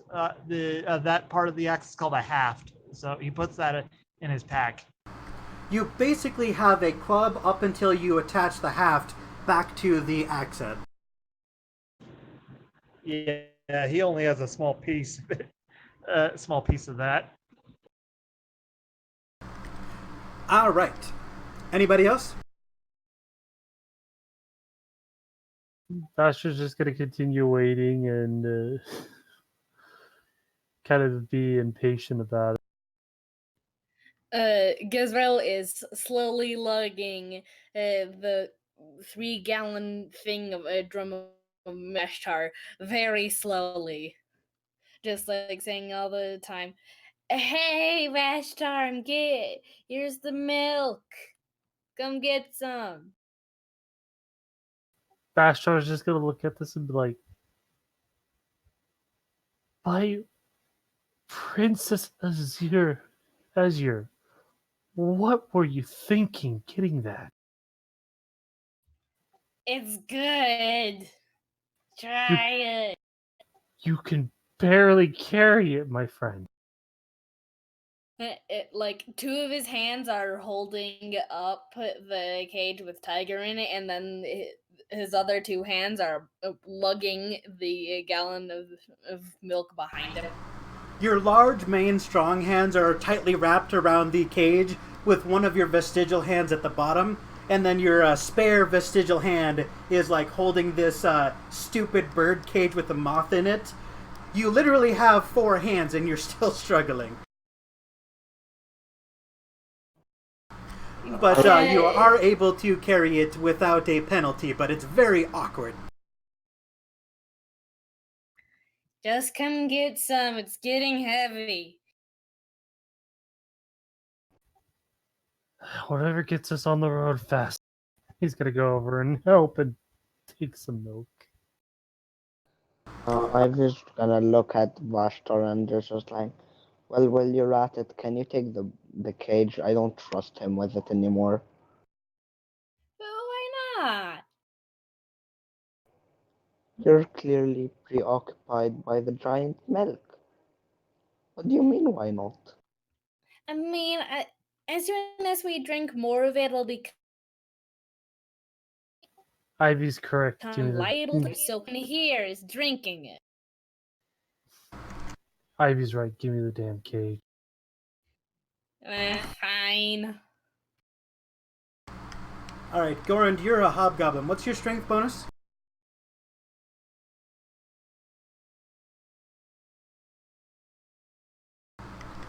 So, at this point, you can either carry the just sort of put a lid on the milk gallon and carry it the long way, or you can fashion some sort of strap and carry it like a backpack.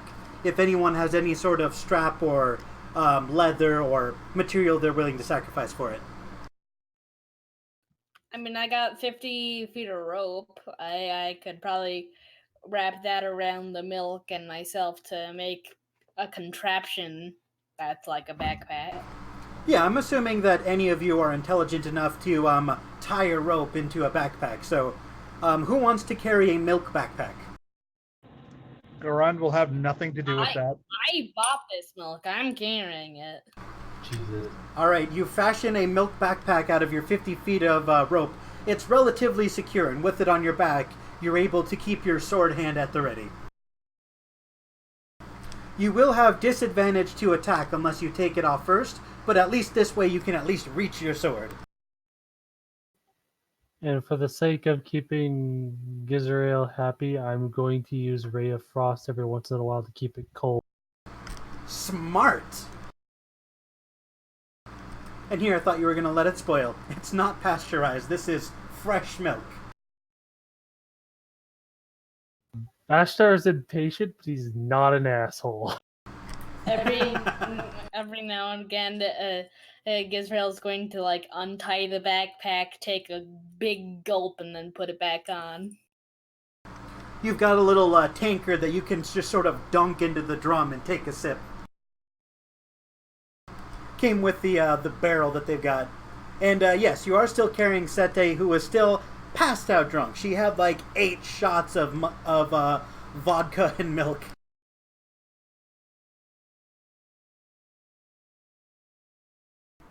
Yeah, she's going to be out for a bit. So, as you all set out on your way, do you take a stop at the small town of Provolone and get some cheese and visit with the people? Or do you continue to the large town of Payway? Please say Payway. Anyway, Oh, Ivy, if you want a carriage, the large town of Kata to the south does sell wagons, carriages, and other vehicles. It would be a long way out of your way, but it might come in handy.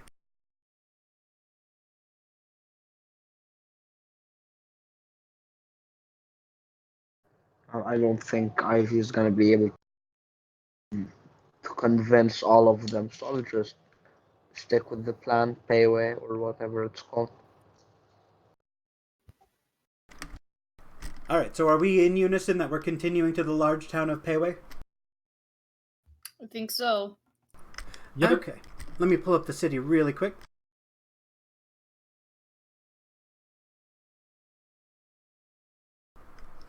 Alright, now Payway is a large hub of people, culture, and stores.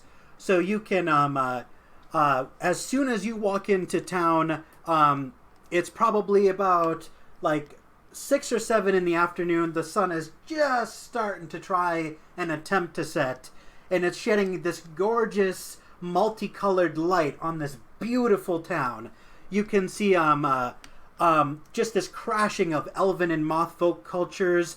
There are shiny things, treasures, shops, so you can go nuts here. Zeno, can you comment secrets for 1 sec?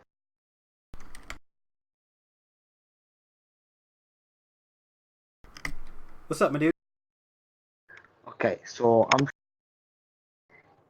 is there a gladiator fight arena that Ivy could sneak in the night to go to?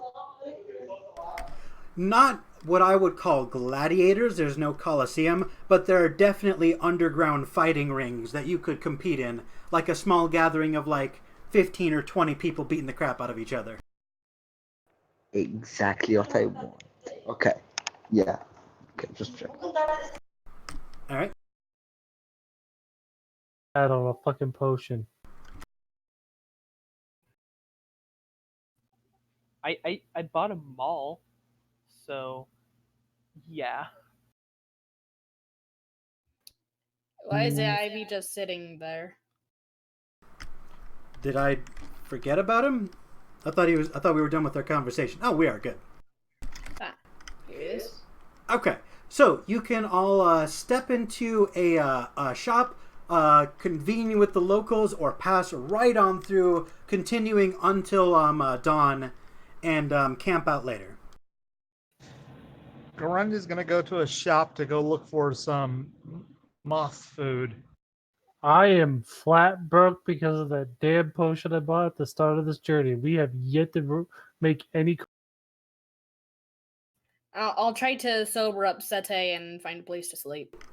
In the several hours it took to get here, she is definitely sobered up and is actively looking for the next source of alcohol, of which there are many. Of course. So, while you're here, you can see the Broken Wing shop. You can see and you can also see a tavern called the Drunken Demon. If you look deeper, you can try to find a guild or any other sort of miscellaneous event, but that's what's immediately obvious to you as soon as you walk in, as the magic shop and the tavern. I already know that Sete is booking it for the bar or tavern, so I'm just going to follow her there and make sure that she drinks in moderation. So there's no general store in Sete? Yes, the Broken Wing is the name of the shop. It has multiple items, common gear, and a handful of magic items as well. All right, he will. Gorund will go to the store. All right, so it's even though it's not in the list, it's safe to assume they have all common gear. And then once I generate this shop here, I'll show you what miscellaneous items it has. Is there something specific you're looking for, by the way? Moth food. So, moths prefer, they eat plants, specifically flowers. And you see plenty of decorative and food-based flowers. The only one specifically marked as moth food is a patch of clover for 1 copper.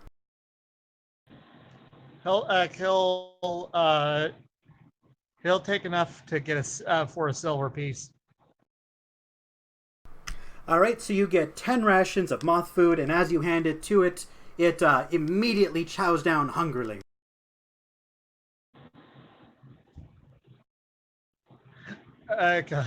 Garund gives Tiger one ration of moth food.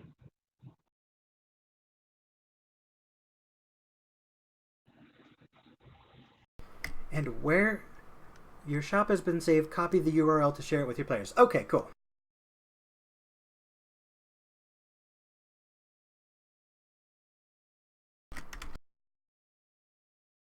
Alright, you said there was something about guilds. Your characters are aware that in large towns in general, there is usually some form of guild. So you can take a look and see if there's a guild who's offering work. Or you can go to the tavern, or you can go to the magic shop. I'm gonna go to the guild and look for work, because god damn it, I am broke. I can't even afford a place to stay at the. Right. You encounter the Devils of Light Guild, and you see a quest board that's mostly empty. A handful of like rat catching and pest control quests, and the main quest is has this bizarre name written on it called Igodokakao. You can't even pronounce it. It's so bizarrely worded, and you realize that's just the name of the person who posted it. Okay. What's the job's detail? As you take a look, Igod Kaov has posted the quest stating a bipolar feral tiefling named Dahoe or excuse me, I apologize. I got that backwards. So, a bipolar feral tiefling named Dahoe is offering 132 gold pieces to get a diamond key. He is having trouble getting it because the obstacle in his way is a depressed Goliath who refuses to give it up, named Igod Ka'ov.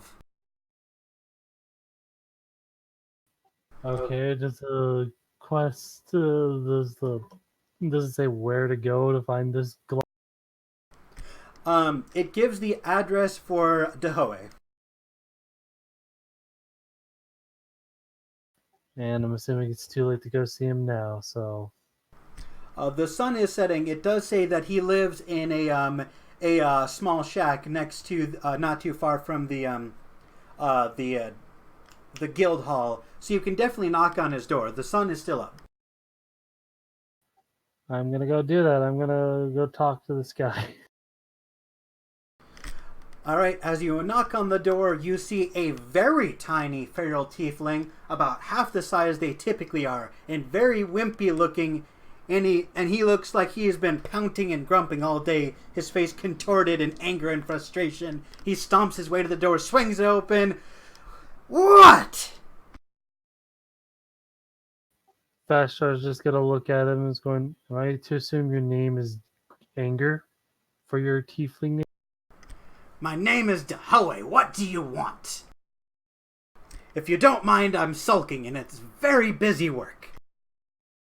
Vashar holds up his post and basically says, I'm here to accept your job. Oh my god, thank you, thank you, thank you, thank you, thank you. He shakes your hand vigorously and he's like, you have got to get my key.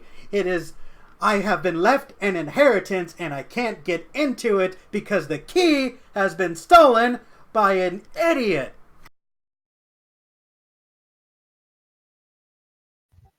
Bashar's gonna contemplate this, go, how did a Goliath manage to steal your key? Well, I was in the bar, bragging, as one is wont to do, and I was showing off this shiny key to my inheritance I was left to my parents, and Egod decided to be a dickhead and just take it and walk away. I called the guards, and they didn't want to mess with him, because apparently he's too big and too scary, and he's all well-connected. How is that my problem? He stole from me. Can you roll insight on this guy? Absolutely. Damn it. You can definitely tell that this dude has some sort of mental disorder, and it makes it very hard to read his expressions and tell if he's telling the truth or not. He's insanely hard to read.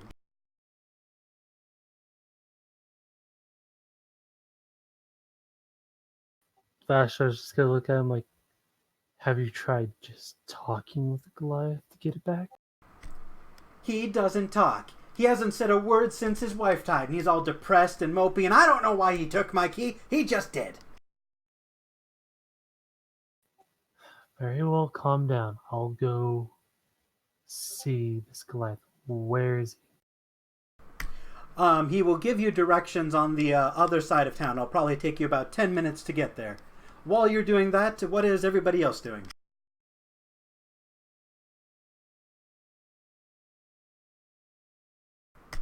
We'll go in order then. Gizrael, what are you doing? What? I was gone. Okay, so Vashtar has decided to go off on a quest to recover a diamond key. What is your character doing?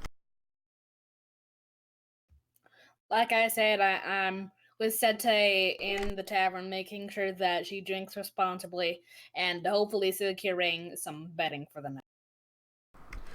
All right, so Sete has no money, but she still wants to drink, so she's gambling with a game of darts, trying to win herself some free liquor.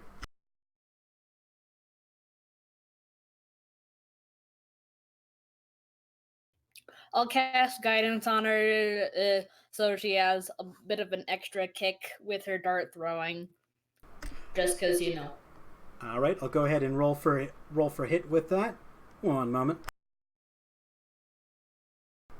What is her bonus hit? +3. So that adds a 1d4, right? Yep.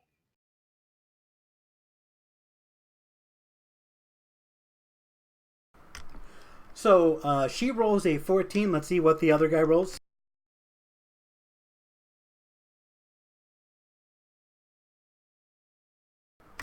The two tie and bicker over the result, and they begin to get into a relatively low stakes but still far violent than necessary wrestling match. And the two of them start rolling on the floor, arguing over who was the real victor.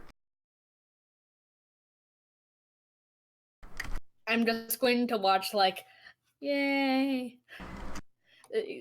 Go Sete, I guess.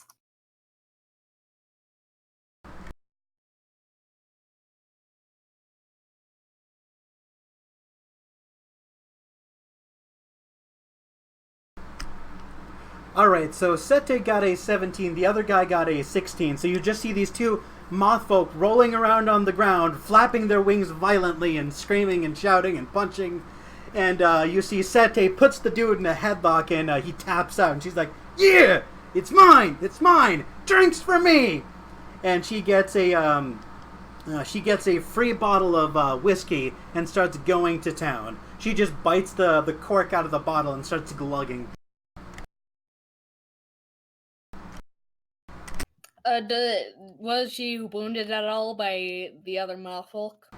She looks a little scuffed up, scraped up, but nothing severe enough to really consider it damage. Alright. You can see that one night stay here is 49 pieces a room. Each room is 2 bedrooms. And there is a reward of 49 what? 49 silver pieces to stay the night in a 2-bedroom room. Alright. For a moment, I thought you were gonna say 49 gold. I was gonna be like, what the hell is that? No, it's less than 5 gold. And there's also a menu if you want something to eat. You did just eat, but here's the menu just in case.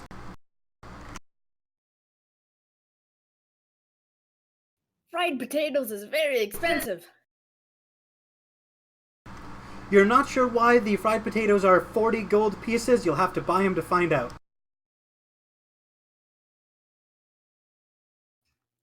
Alright, who's Mirkwood Firestarter?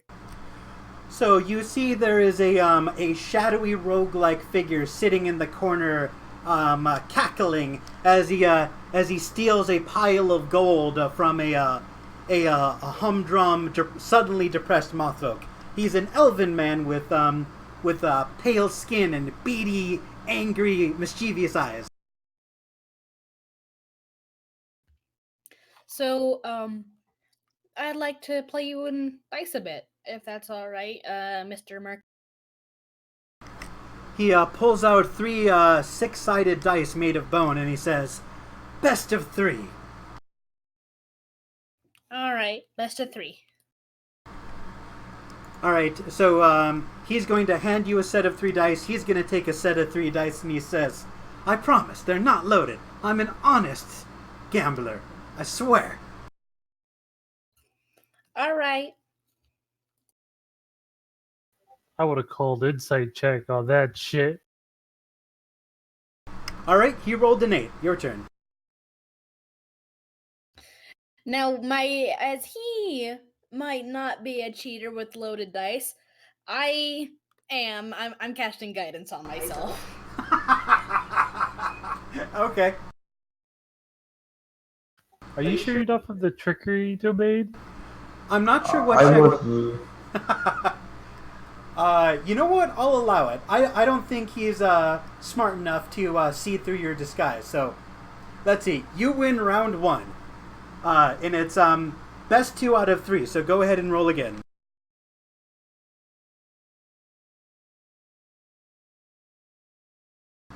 $13. You win again. How about that? So as you win best 2 out of 3, he's like, "What? Yeah, fine. I'm an honest man, and I said I was an honest man." And he hands over a reward of 35 silver pieces.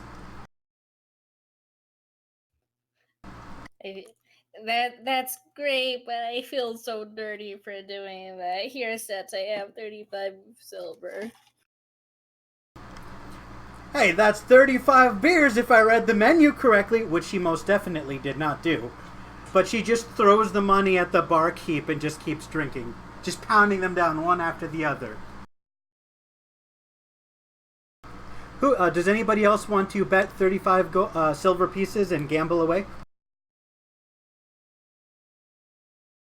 No, but I wanna go around town looking for some quote unquote interesting people. Basically, she wanna go meet some crazy people.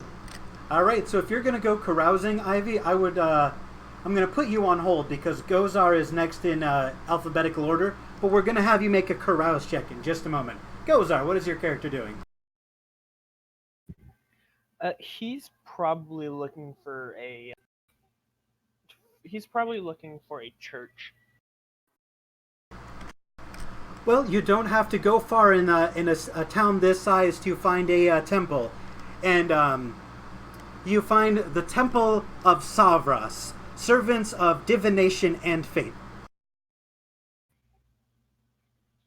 So just to make sure, this is not one to Fotismos. It is to Fotismos, but they have a what do you call different subgroups of Christianity? Denomination. Sect. Yeah, it's a different sect or denomination of Fotismos, of which there are many. They all kind of have the same basic idea. Light and childbirth is a swell idea, but there's, a lot of petty infighting over the exact interpretation of some very obscure and obnoxious wording in the Holy Book. Can you explain to me some of these and what they more believe in, so I know which particular one Gozar would fit in? So the main groups are going to be divination and fate. The idea that Fotismos works through the mechanism of random chance, but through prayer you can skew the odds in your favor. And then you've got the sect of, or the sub-classification of, what is it called? Not fortune telling, but preordained prophecy. So the idea that your fate is determined, there is no chance, and if you just pray hard enough, you will know exactly how your life is going to play out.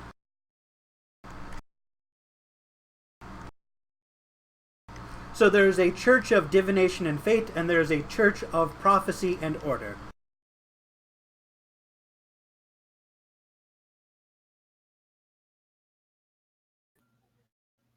So, just to clarify, divination is everything is random, and prophecy is nothing is random, correct? Yes. Does Fotismos allow an element of random chance, or does she specifically decide everything?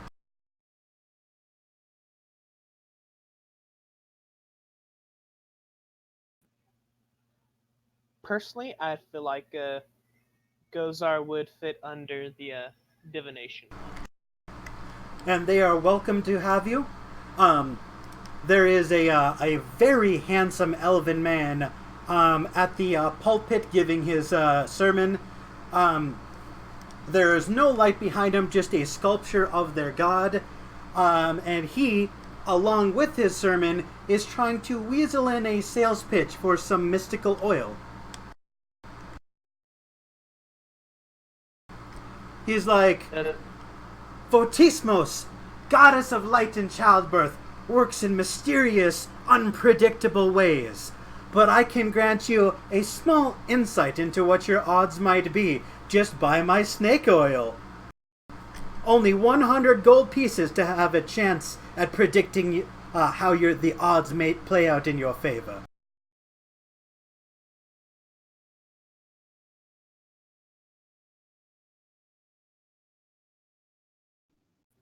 Yeah, I really don't fall for that.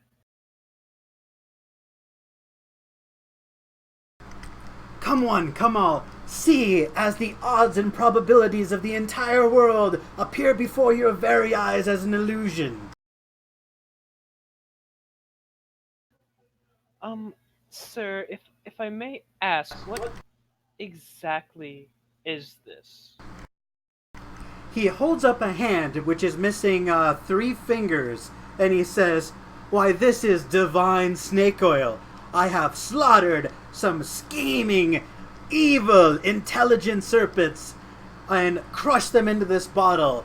By drinking their blood, you can determine your own probability and skew the odds into your favor. Reach out and touch the numbers and probabilities of life."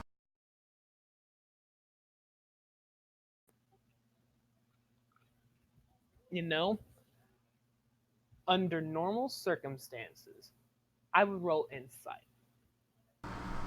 You roll But insight. these aren't normal circumstances. And because of my flaw, I trust this man. How much was the snake oil? It is 100 gold pieces, and he says, "Trust me, I am a servant ordained by our God, and everything I say is true. Buy my snake oil. It's guaranteed to give you insight into the way the world works."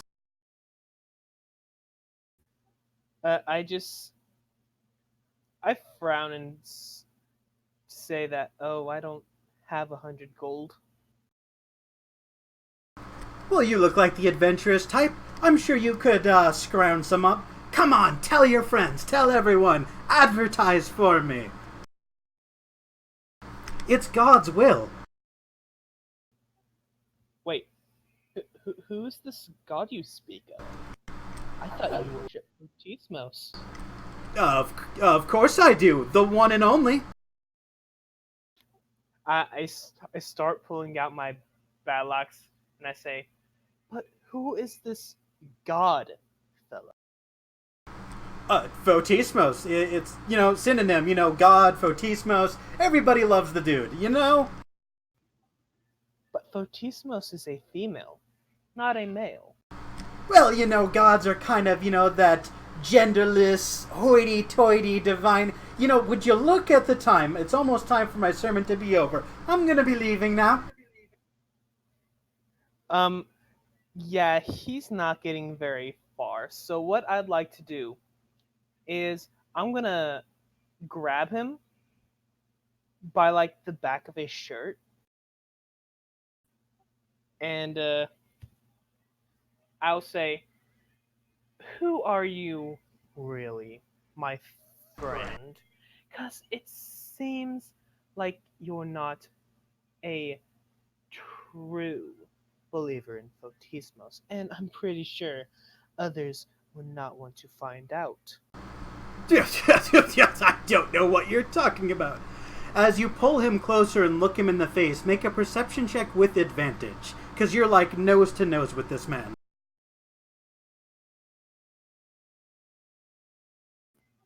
This poor man.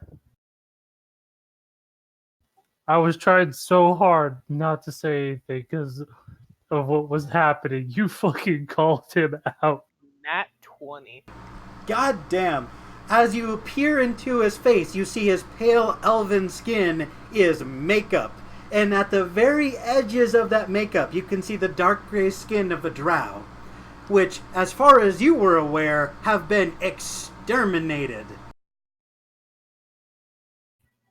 You have a alleged Shadowborn, which were supposed to be extinct, by the hands of your brothers, staring back at you. So I noticed this. And I just like pull him up to where my mouth is right next to his ear and just be like, I thought we killed you all, Shadowborn. No, it's a skin condition. Don't worry about it. And he tries to, rub the makeup over his eyelids and cover up the very clear makeup lines on his face. I'll just simply like lick my thumb and like how your mom would do to get a smudge off your face. I'm just gonna start wiping the makeup off. His pale white makeup, which is very poorly done, immediately comes off as you smudge it, and his entire congregation, coin purses in hand, ready to buy hundreds of dollars of snake oil, all close their wallets and gasp in horror. Man, this would be a good time for the heretic thing. Yeah, Zalakar, this would be a good time for the heretic burner. And now is as good a time as any to put Gozar on pause and go see what Ivy's doing. I'll let Gozar think about what he wants to do with the drow. Ivy, have you decided what you want your character to be doing during this time? Well, since I told you what I'm planning on doing at nighttime, Ivy's just gonna be going around, looking at people who might participate in such things. I would like you to make an investigation check to find what you're looking for.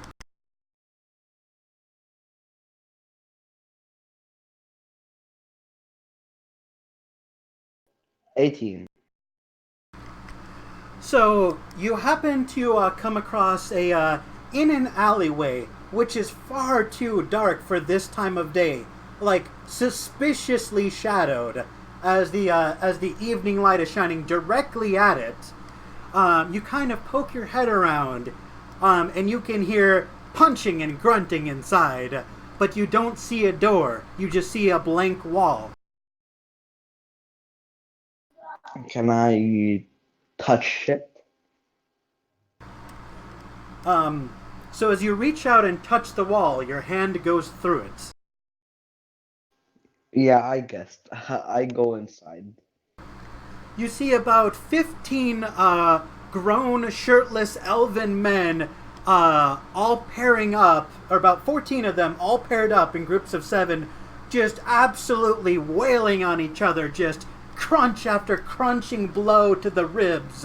And you can see a moth oak sitting on a bar stool, shouting, calling out what's going on, and holding a massive steel bowl of coins. I look at the Mothfolk and I'm just like, so, I'm guessing you're in charge here? It's like, oh, hey there, stranger. I haven't seen your face before. Do you have an invitation? And then as he says that, he leans his head forward and puts his hand where his ear should be. I look at him and I'm just like, no, I don't. But I'm in many places like this, so I am down to always get an invitation if you would like. You know, we don't just accept random passerbys. You're not gonna make money in this gambit unless you show your stuff. So if you want to earn a proper invitation, you gotta show what you're worth. Bigums! And he shouts over, and you see an 8-foot-tall elf with muscles on top of muscles, bulging with other muscles, large, pencil-thick veins pulsating through his arms. And he growls at you, and he looks at you and says, Bigums, we got a new contender. Thinks he might be worth something. What do you say, you feeling froggy? Let's jump.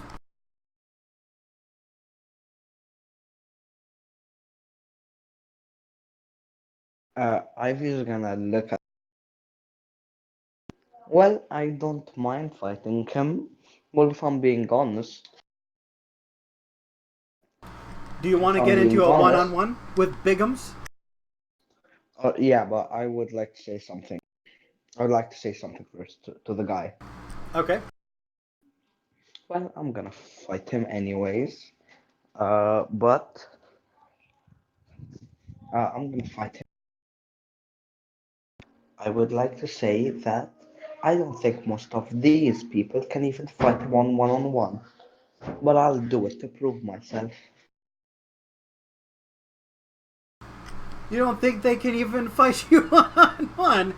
Well, we'll see how well you do. Come on, show us your stuff.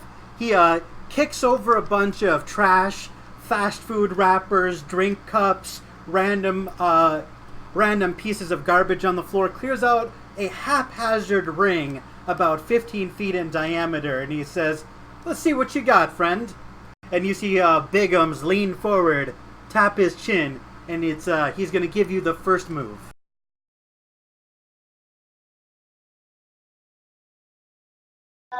So give me a sec to go outside. Okay. So Ivy's gonna take a defensive stance and prepare and just go back a little bit and just prepare for his attack. I'm holding an action. If he's gonna attack, I'm gonna attack the moment he attacks. So this is unarmed combat. Do you keep a dagger hidden behind you, or are you going to go one-on-one? I'll keep a dagger hidden, but that doesn't mean I'm gonna use it unless he does something dirty, which I assume. Alright, so there's only two of you, so do you take the first action, or do you bait him into attacking first? I bait him into attacking me first. You're the Moth Folk presenters goes, "Hoo-hoo, you're gonna regret that! Bigums, let him have it!"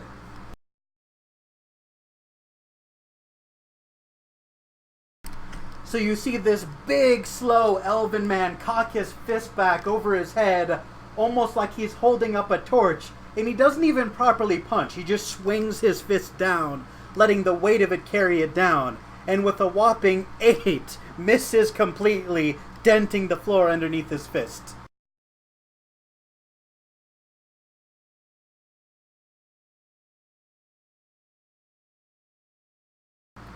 It is now your turn. I have a question. Since I was holding, will that give me 2 attacks, or should I just roll for 1?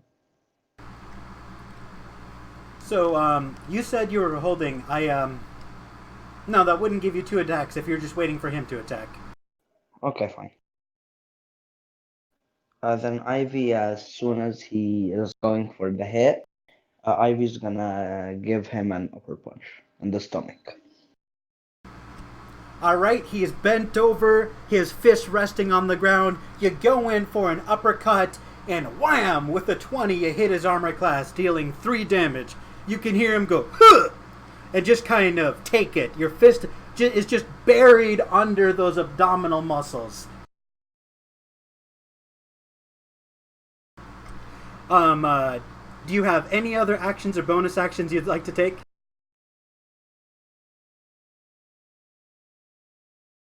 I have a question. Would 2 weapon fighting work, and I just remove the modifier? 2-weapon fighting is specifically if you have a light weapon in your offhand. It does not refer to unarmed combat. Okay, then yeah, I end my turn. 'Cause Okay. I used.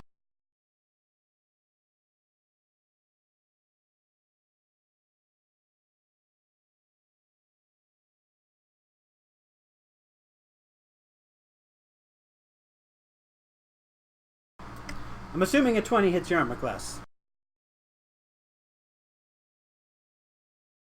I don't know. Let me check.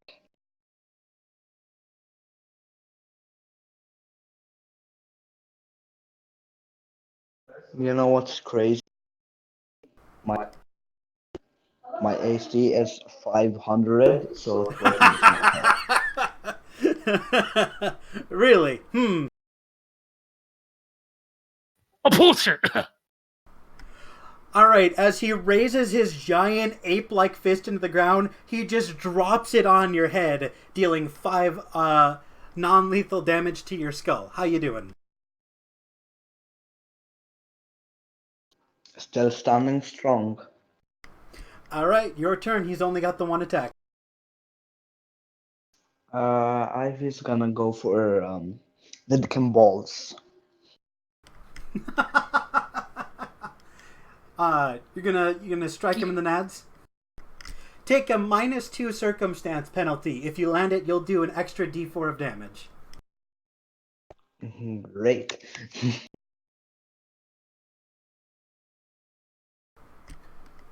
Ooh, 24. So with a -2, even with the -2 circumstance penalty, that still hits. So roll an extra d4. Quick correction. That is a nat 20. Oh, snap. Roll a d4. So 2 plus 3 is 5. That is 10 damage. He is down.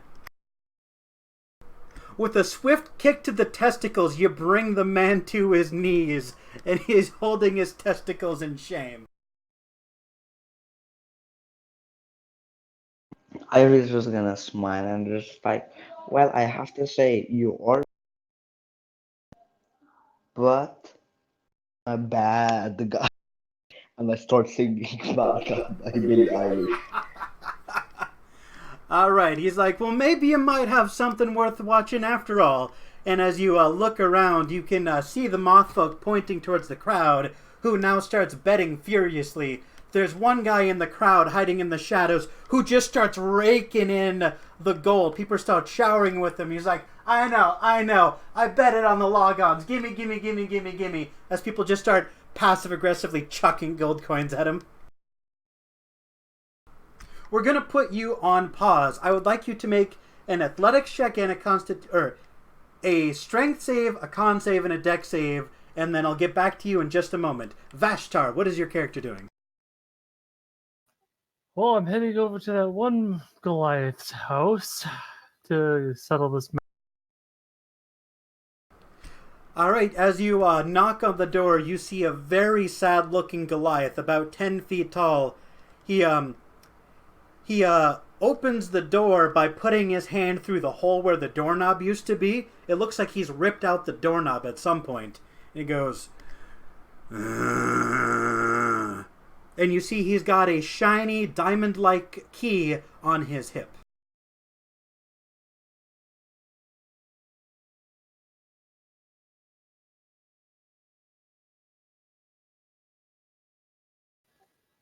Alright. Vashtar is going to notice the key and look up to the Goliath and say, what was the tiefling's name? I can't pronounce it. It was randomly generated. Let me look it up. Alright, I'm looking at it right now. I just can't freaking pronounce. Oh, Dahoe. Alright. Vashtar's going to look up at the Goliath and go, Dahoe sent me. He looks at you, grumbles, and starts to close the door. Vashtar's gonna lightly stop and goes, look, I would like to hear your side of the story and talk this out. He crouches down to get to your level, opens his mouth to reveal he in fact has no tongue, and grumbles at you and tries to close the door again.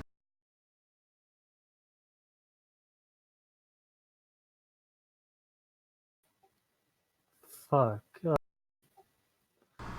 I would like you to make a perception check while he's showing off his tongue. Alright.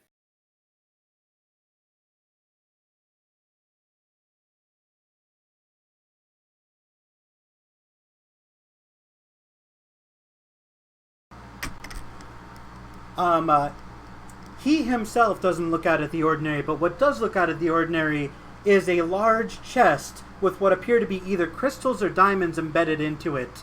The lock has visible dents from a lot of heavy punching and scratch marks by the lock.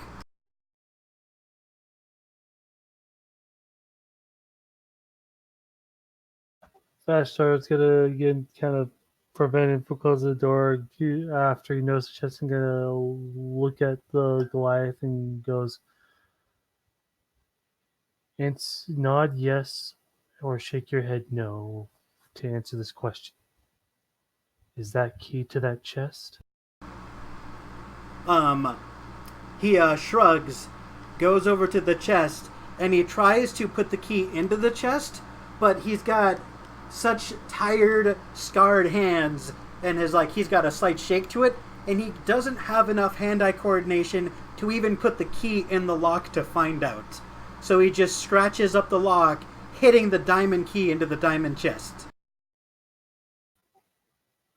Being as he kind of left the door, Vashtar is gonna enter and kind of walk up to the Goliath, his hand out, expecting the king basically will ask him, "Mind if I open it for you?" He'll hand the key over to you. And I am going to open it. Let's see if this key can open this chest.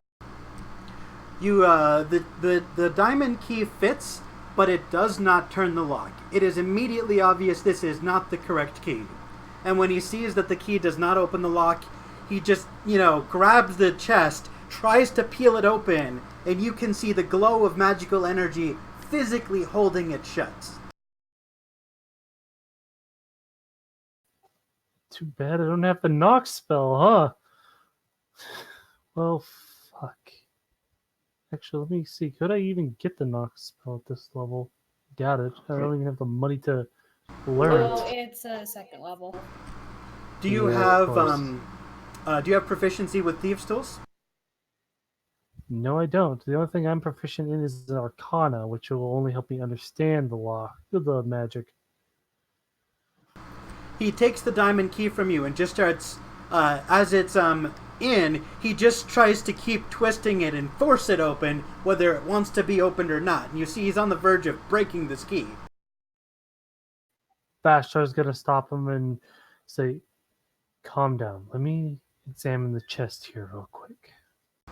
Make an investigation check to see what this chest is all about. Investigation or Arcana, up to you. Arcana, because I'm proficient in that. I'm not proficient in freaking investigation. All right.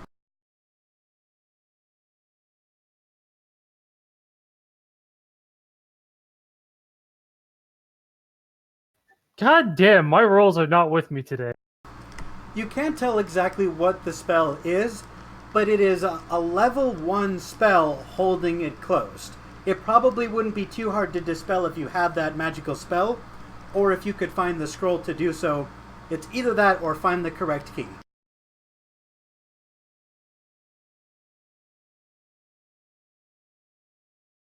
Ah, fuck.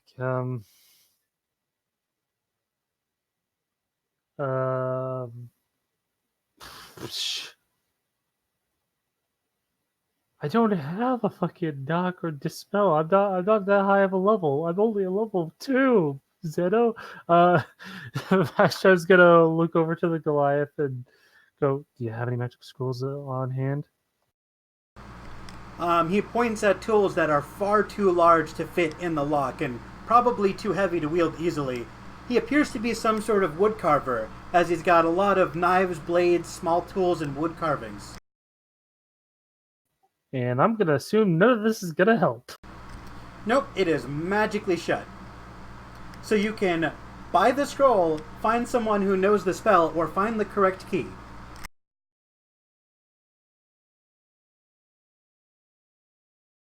Which do you set off to do?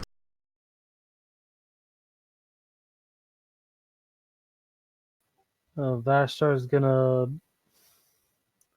look at the Goliath and basically say, "Look, that key clearly doesn't go to this chest. If you can give it to me, I can return it to its proper owner, get the reward money, and I can see about purchasing a scroll that can undo this spell." You see him pull the key out, throw it behind him, slam his head onto the chest, and just start crying. And as he does so, you see there's a cracked picture of him and a Goliath woman.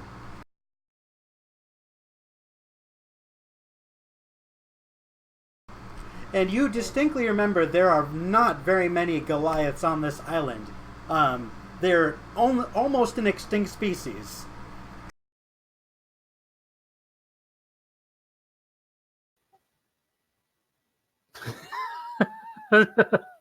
Oh god, yeah, he is. I mean, Vashtar's gonna place a hand on top of the glass. Says like, "Don't worry, I'll be back. I swear to you. Just hang on for a little while longer." All right. He's got to go over pick up the key. All right. As you take the key, do you immediately return it to its rightful owner? Yes. He goes, I knew I could trust an adventurer to do a quest, and he gleefully hands over the gold. All where was it? 135, I believe.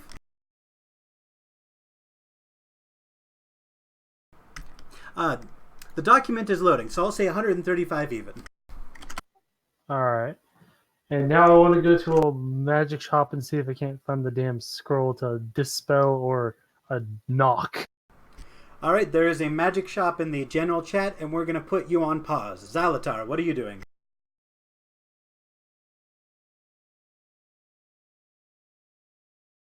I honestly think he fell asleep, to be honest, because he didn't respond to my ad.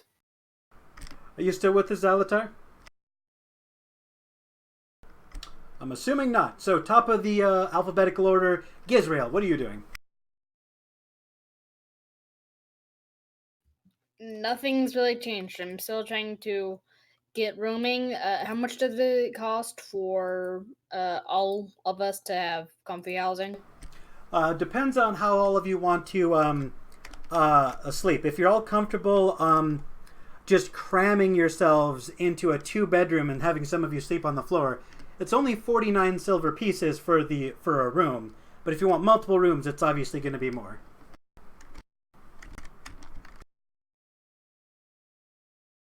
I'm thinking maybe a room for the boys and a room for the girls. All right. So that's 80 there are 98 gold pieces total, or 98 silver pieces. So let's just say 10 gold. So basically, Yeah. a room for me, the squad, and a room for you guys. And a room for Gizrael, Godazar, and Vashtar. Yeah. Because they're the only one present. All right. You have managed to keep an eye on Sete and stopped her from drinking herself unconscious, but she is still piss drunk and loving it. So, as you purchase the rooms, is there anything else you want to do before we move on to the next person? No, sir. All right, Gozar, what is your character doing at the moment? Well, I still have this heretic in my grasp. Yes, you do. I thought about it, and I will say, I'm pretty sure you do not wish to die here today or to have your tongue cut out. Am I right? Please let me go. Please let me go. I could probably take one of you, but all of you, I'll give you whatever you want. I have money. I have magic. I have items. Leave me alone. I want you to repent. He will drop to his knees, sobbing, and be like, I'm sorry to whatever stupid god you worship. Let me go.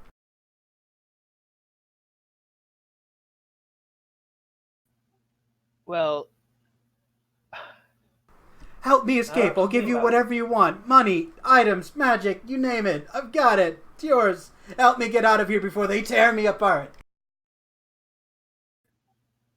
well, I am sorry, friend, but this is out of my hands. It is not up to me about what happens. You see the churchgoers walking up behind you, knives and short swords being drawn. A person puts their hand on your shoulder and says, "Why don't you leave them to us?" I'll hold the crowd back and say, no, we must let the law handle this. We must not take this into our own hands. It is not for us to decide what happens. There is laws set in place for things like this. And if roles were reversed, you wouldn't want an angry mob trying to kill you, would you? Make a persuasion check with advantage. I say advantage because you're obviously one of the faithful, but they're still very angry And it's slowly dawning on them that the snake oil they've been sold may or may not actually work.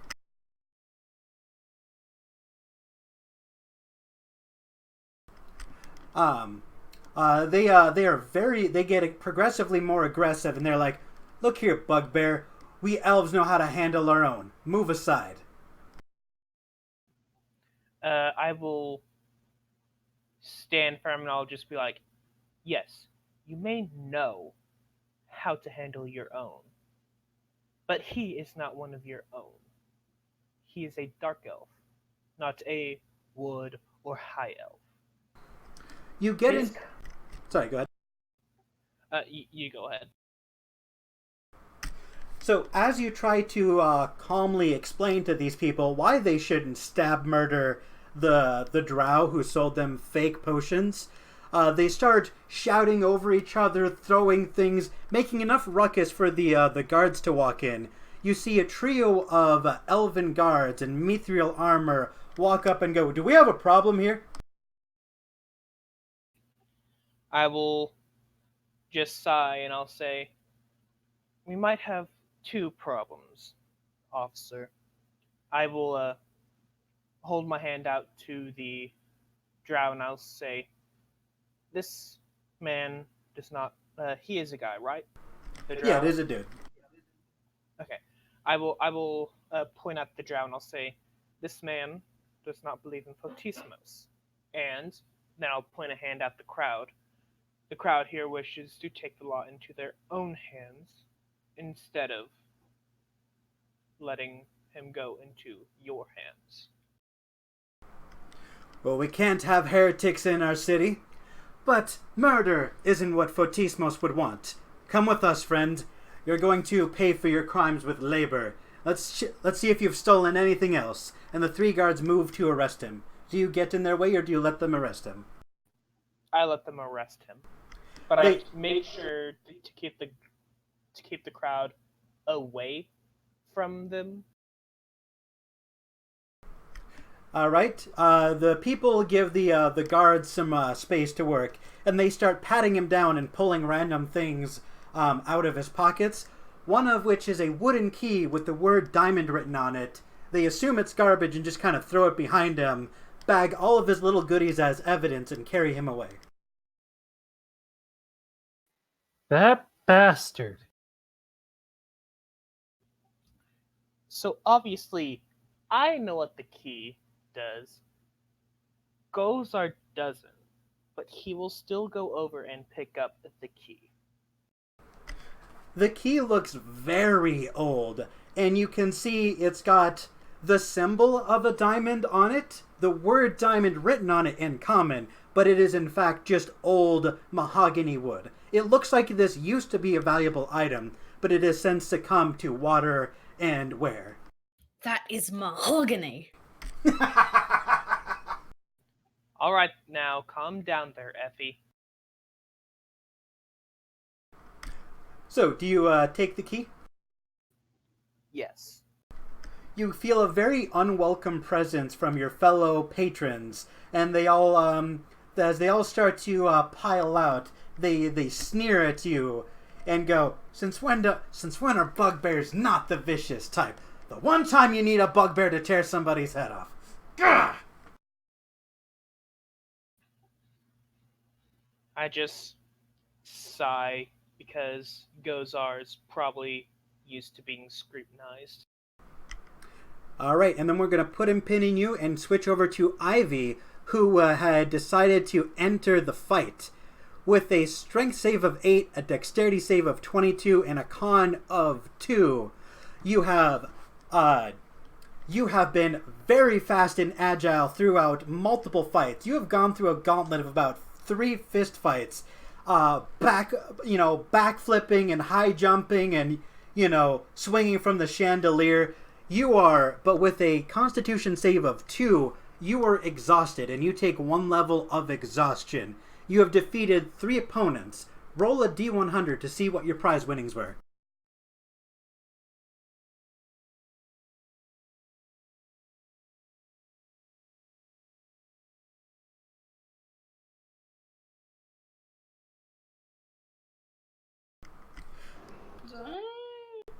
All right, 53 gold were your winnings, and as you're collecting your winnings, you can hear the town guard outside. I heard there was a some sort of illegal gambling ring around here. Where is it? I don't know. Maybe there's a.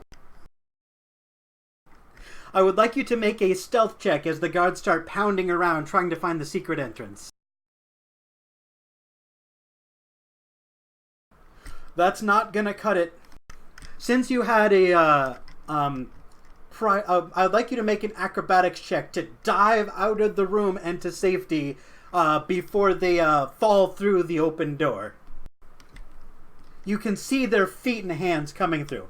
With a 22, you jump through a fake portion of a wall. You hit it, the wall spins, and you rotate and fall into some random person's house. You see an elderly elven couple go, "Oh my god! Are you okay?" As you just tumble through their wall. The false wall sets back into place, and it looks like it was a normal wall the whole time. What? Oh my goodness. Yes, it's just, us with Alistar always flying everywhere. I throw them a gold coin and just keep running. All right.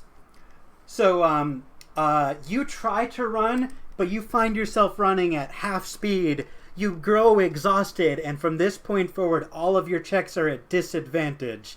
You're able to leave the elderly couple's house as the guards are piling in behind you, and you are just exhaustedly dragging your feet through the streets, trying to relocate with your party.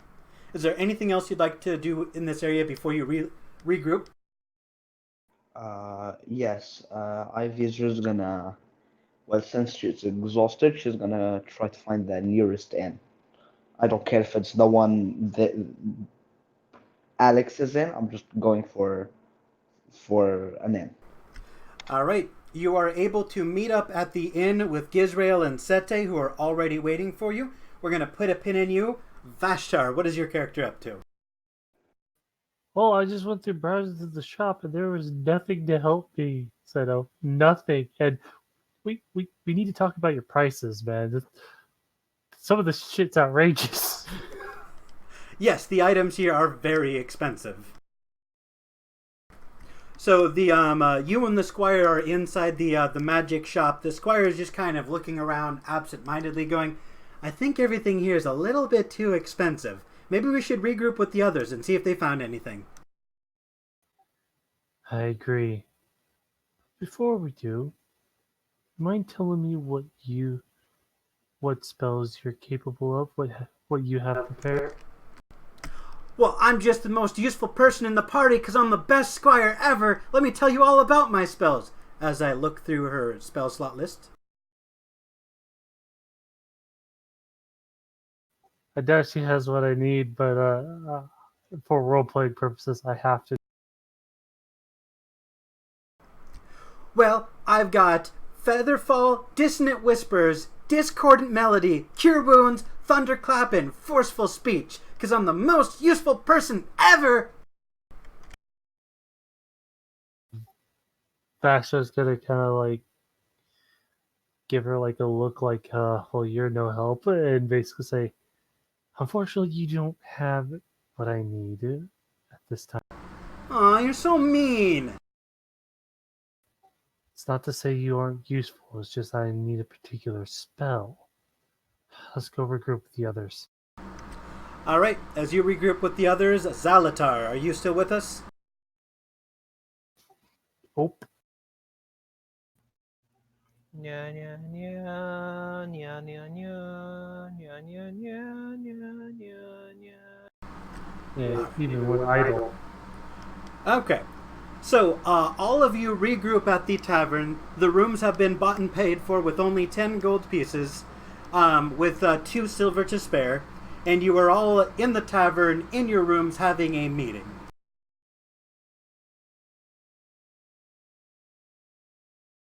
So, what was everyone doing today? I did a task that involved returning a key to this one tiefling. However, The person I took the key from seemed to have a chest that was also locked, but he did not have the key. Uh, Oh, that's sad. Gozar will have something click in his mind, just be like, um, perhaps does this need to be a diamond key?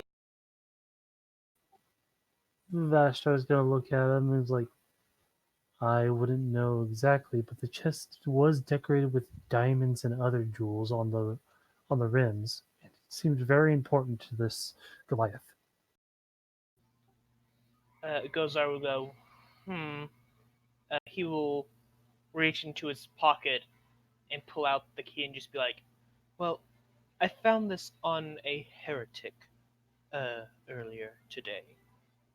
And then I'll hand it over to Vashtar and I'll just be like, why don't you try it?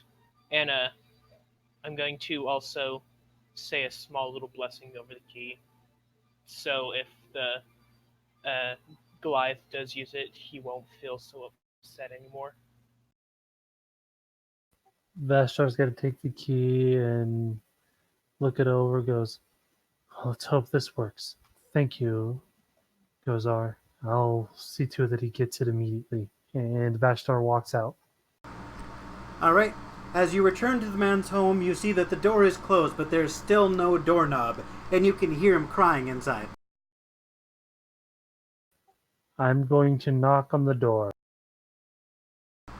As you do, the door just kind of, as you knock, it just slowly creaks open, and you can see that he's just sobbing, arms wrapped around the diamond-encrusted chest. Vashtar's gonna walk over, kind of kneel down, and hold the key in front of the Goliath. Goes, maybe this will open the chest? He kind of, releases the chest and steps aside so you can enter the key. I do so. Let's see what's in this bad boy. The chest flings open, and inside is a woman with magical chains around her. Ethnically, she is a Goliath, but she is far too small to actually be a Goliath. She is tied and bound. What?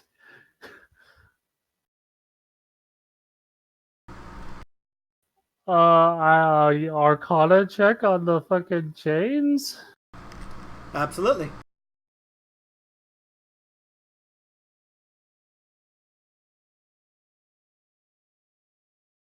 Why am I not surprised? Even with only a 13, you can see that someone has cast a reduce spell on this woman, presumably so she could fit in this chest. The large Goliath man, who is incapable of telling you his name, is going to pull out the woman, hug her, and you're going to see the chest crumble to dust as soon as she is out. The chains break, and she returns to her normal size slowly, and she pulls the gag out of her mouth, and she says, "Thank you, good sir. Thank you.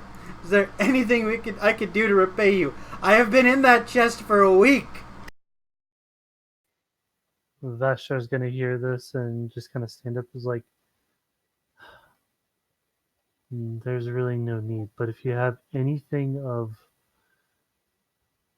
value, such as artifacts or books, tomes, I'll happily take those off your hands if you don't need them. If you want artifacts and tome, you can find the sorcerer who put me here. That elven sorcerer son of a bitch, I'll never forgive him. It was just a miscommunication. I didn't mean what I said, and he locked me in a chest. Really? Who was this elven sorcerer? And where can I find him? Well, I can't exactly remember his name. Daliu, Valazar, I don't remember. Something stupid. Vashtar's eyes will widen and he'll basically just say under his breath, Telvasar. Yeah, that's the name. You heard of him? I have a bone to pick with him. Well, if you find him, punch him once for me. I'll do you one better. I'll put him 6 feet under. As Vashtar walks. You know, the last time I saw him, he was at the magic shop, and he bought a polymorph potion. I don't know what he plans on doing with it, and I don't particularly care, but be aware, he probably doesn't look the same as you remember him. Thank you, that's helpful. She says, here, I don't have much, but it's one of the few things we have.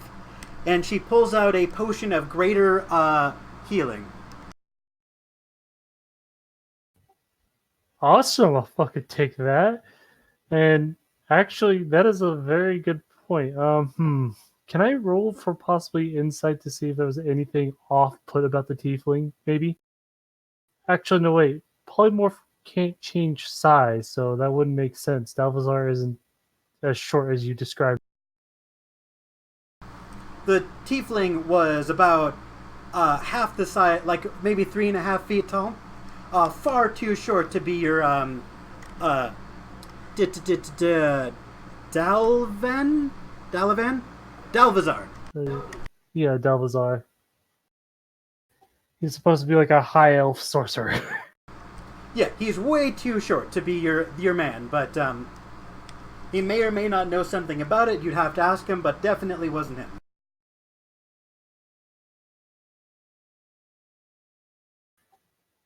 All right.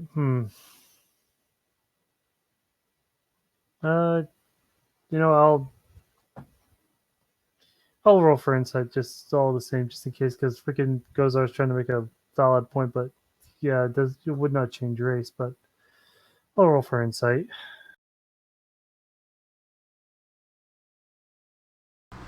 And then to answer your question, Gozar, she was tied, bound, reduced by the spell, and trapped inside a magical chest, where she had been there for about a week with no food. And are you making an insight check for what purpose? Remind me? To see if there was probably anything off about the feral tiefling. Are you going to visit him, or are you going by memory? Going by memory. From what you remember, the man had a very odd outfit, and when you went to his house, he had a lot of odd curiosities. Like, his clothes were like this just gaudy mishmash of like half a suit of leather armor, followed by silk like tassels, these big obnoxious leather pants, and a crown of iron. And he had a bunch of weird little objects in his house, like voodoo dolls and, you know, things that vaguely looked like they might be religious, but were so bad they barely resembled what they were supposed to.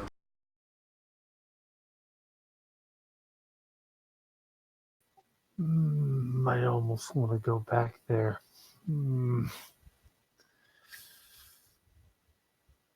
Fuck it, I'll go back there and kind of interrogate the guy. As you return to his place and you see the door is open, he's got a bunch of friends over. He unlocks the chest, and out pops up this slimy creature, and he goes, "My inheritance!" And he pulls a square slime out of a square chest, picks it up, and hugs him. It's a what? And he goes, "Now give me my watch, you son of a bitch!" And he just punches the slime and pulls out this golden wristband that makes this bizarre clicking sound. You see it's been partially dissolved by stomach acid. And you see this slime has a bunch of random curiosities that it's slowly dissolving. He takes the slime, drops it on his foot, and punts it out the window.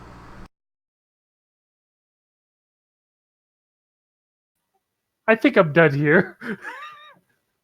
Okay. That. Go get the slime. He doesn't appear to be evil, but he's definitely a really weird dude, and he just punted a slime out. The slime is just gonna whimper and head towards the sewers. I'm gonna firebolt it. Just so that way it doesn't cause problems for the village later on. In the... But slime. It literally whimpered. Yeah, but it could be dangerous in the future. I'm not gonna keep it as a pet. You kidding? And Roll- besides, Roll for hit with advantage.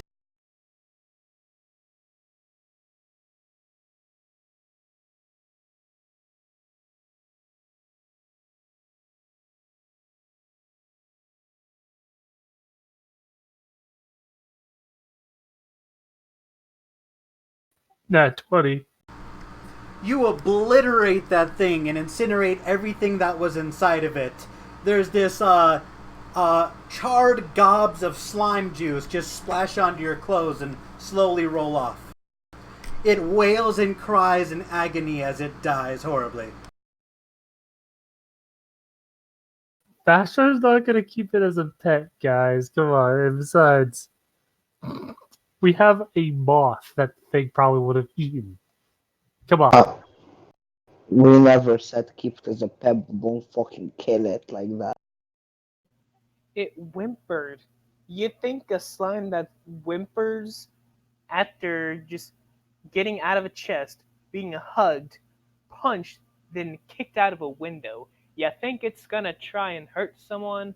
Or, you know, is it just gonna, like, go sulk somewhere? Give it time. It probably would have eaten some rats and shit, grown up, and probably found its way back to the guy that tormented and ate it, and then would have moved on to the village. You never know. You see the man is beyond content with all of his weird little oddities that he collects. And he doesn't even notice that you just obliterated the slime that was in his chest. You see him cast mending on the on this little wristband, and he holds it to his ear and he goes, "It's still clicking!" And his friends go, "What does it do?" He's like, "I don't know, it's supposed to tell time." "How does it do that?" "I don't know, I think these numbers mean something."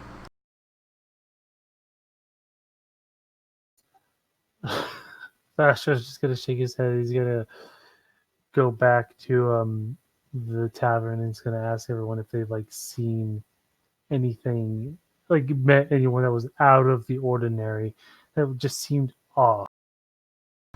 So what is everybody else doing in the tavern? Sleeping. After drinking some tea with milk in it. Ivy is just gonna go around to the squire and the Moth Barbarian, who I'm gonna not gonna remember her name. And I'm just like, okay, so I've had a long day. Do you wanna just go to bed? And I'm just gonna order you some food if you'd like, both of you.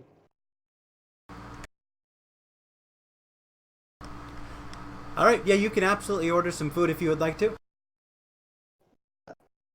Um, oh my god, push talks was lagging. Okay, I'm asking the squire and the Moth Barbarian if they want anything to eat. That is not super expensive. Sete has drank her fill, and she's about ready to pass out. Maddie has her own money, and she's just munching on some beef jerky. It looks like she brought some dried food with her, so she wouldn't be a bother.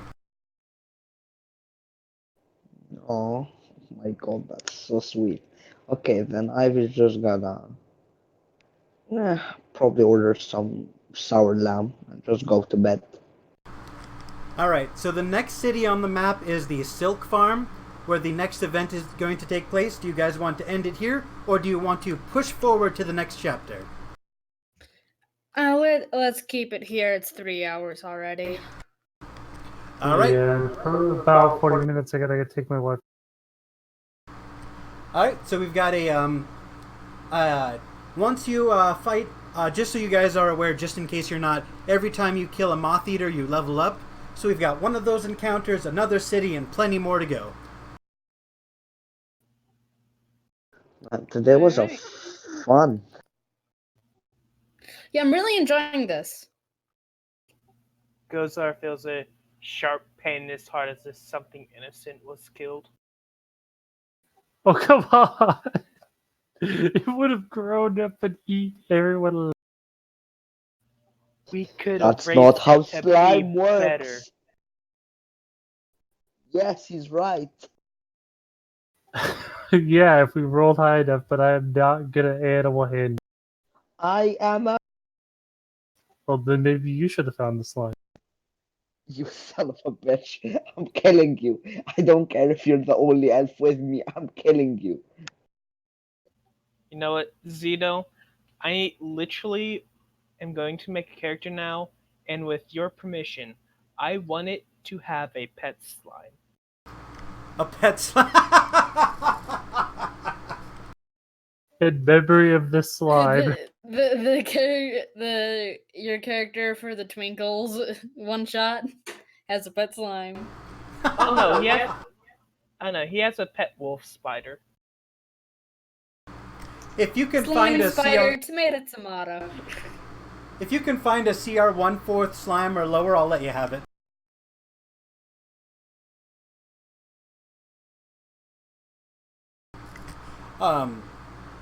But is there anything else anyone wants to do or say before we all sign off? Yes, does a slime count as an animal companion asking for a friend?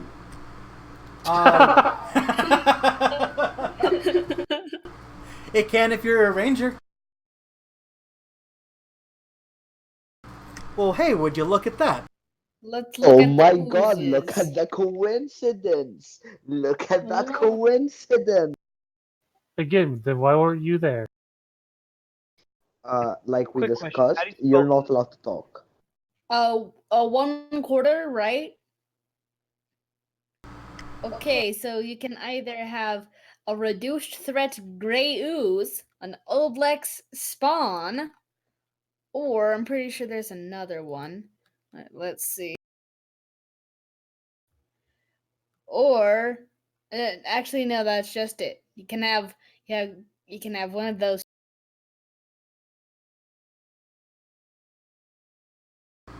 Well, there you go.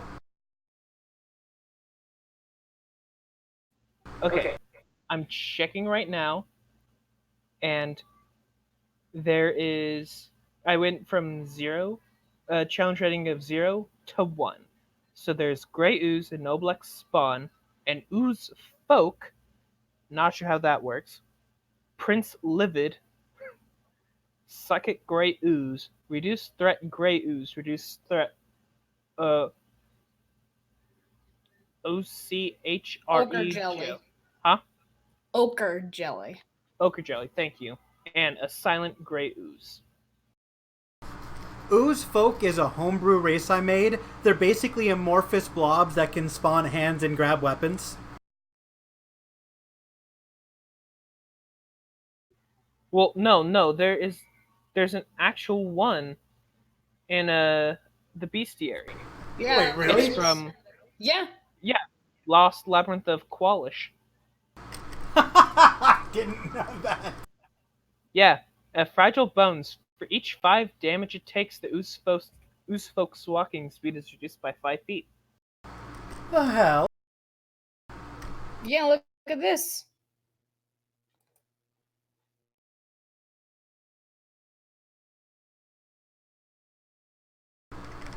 Well, shit.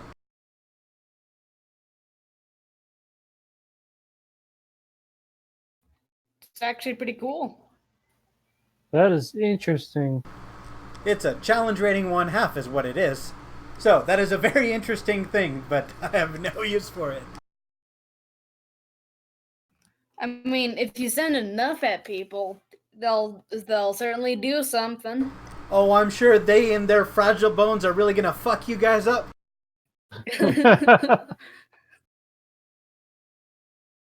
I need to make my character for Bard's Muse. And also for Unicorn Thief. And also Cool. the Gambler Saw. I have so much stuff to do. Glass longsword? What the fuck? Oh yeah, Glass Longsword. They're fun. That's got to be the most fragile weapon in history. Yeah, you see, my DM had a homebrew glass longsword or just glass weapons in general. Basically, whenever you attacked with it, if you got like your strength modifier or lower, it broke. So what would happen if you had a strength modifier of -1? Then it wouldn't break because you're too weak to break it on someone.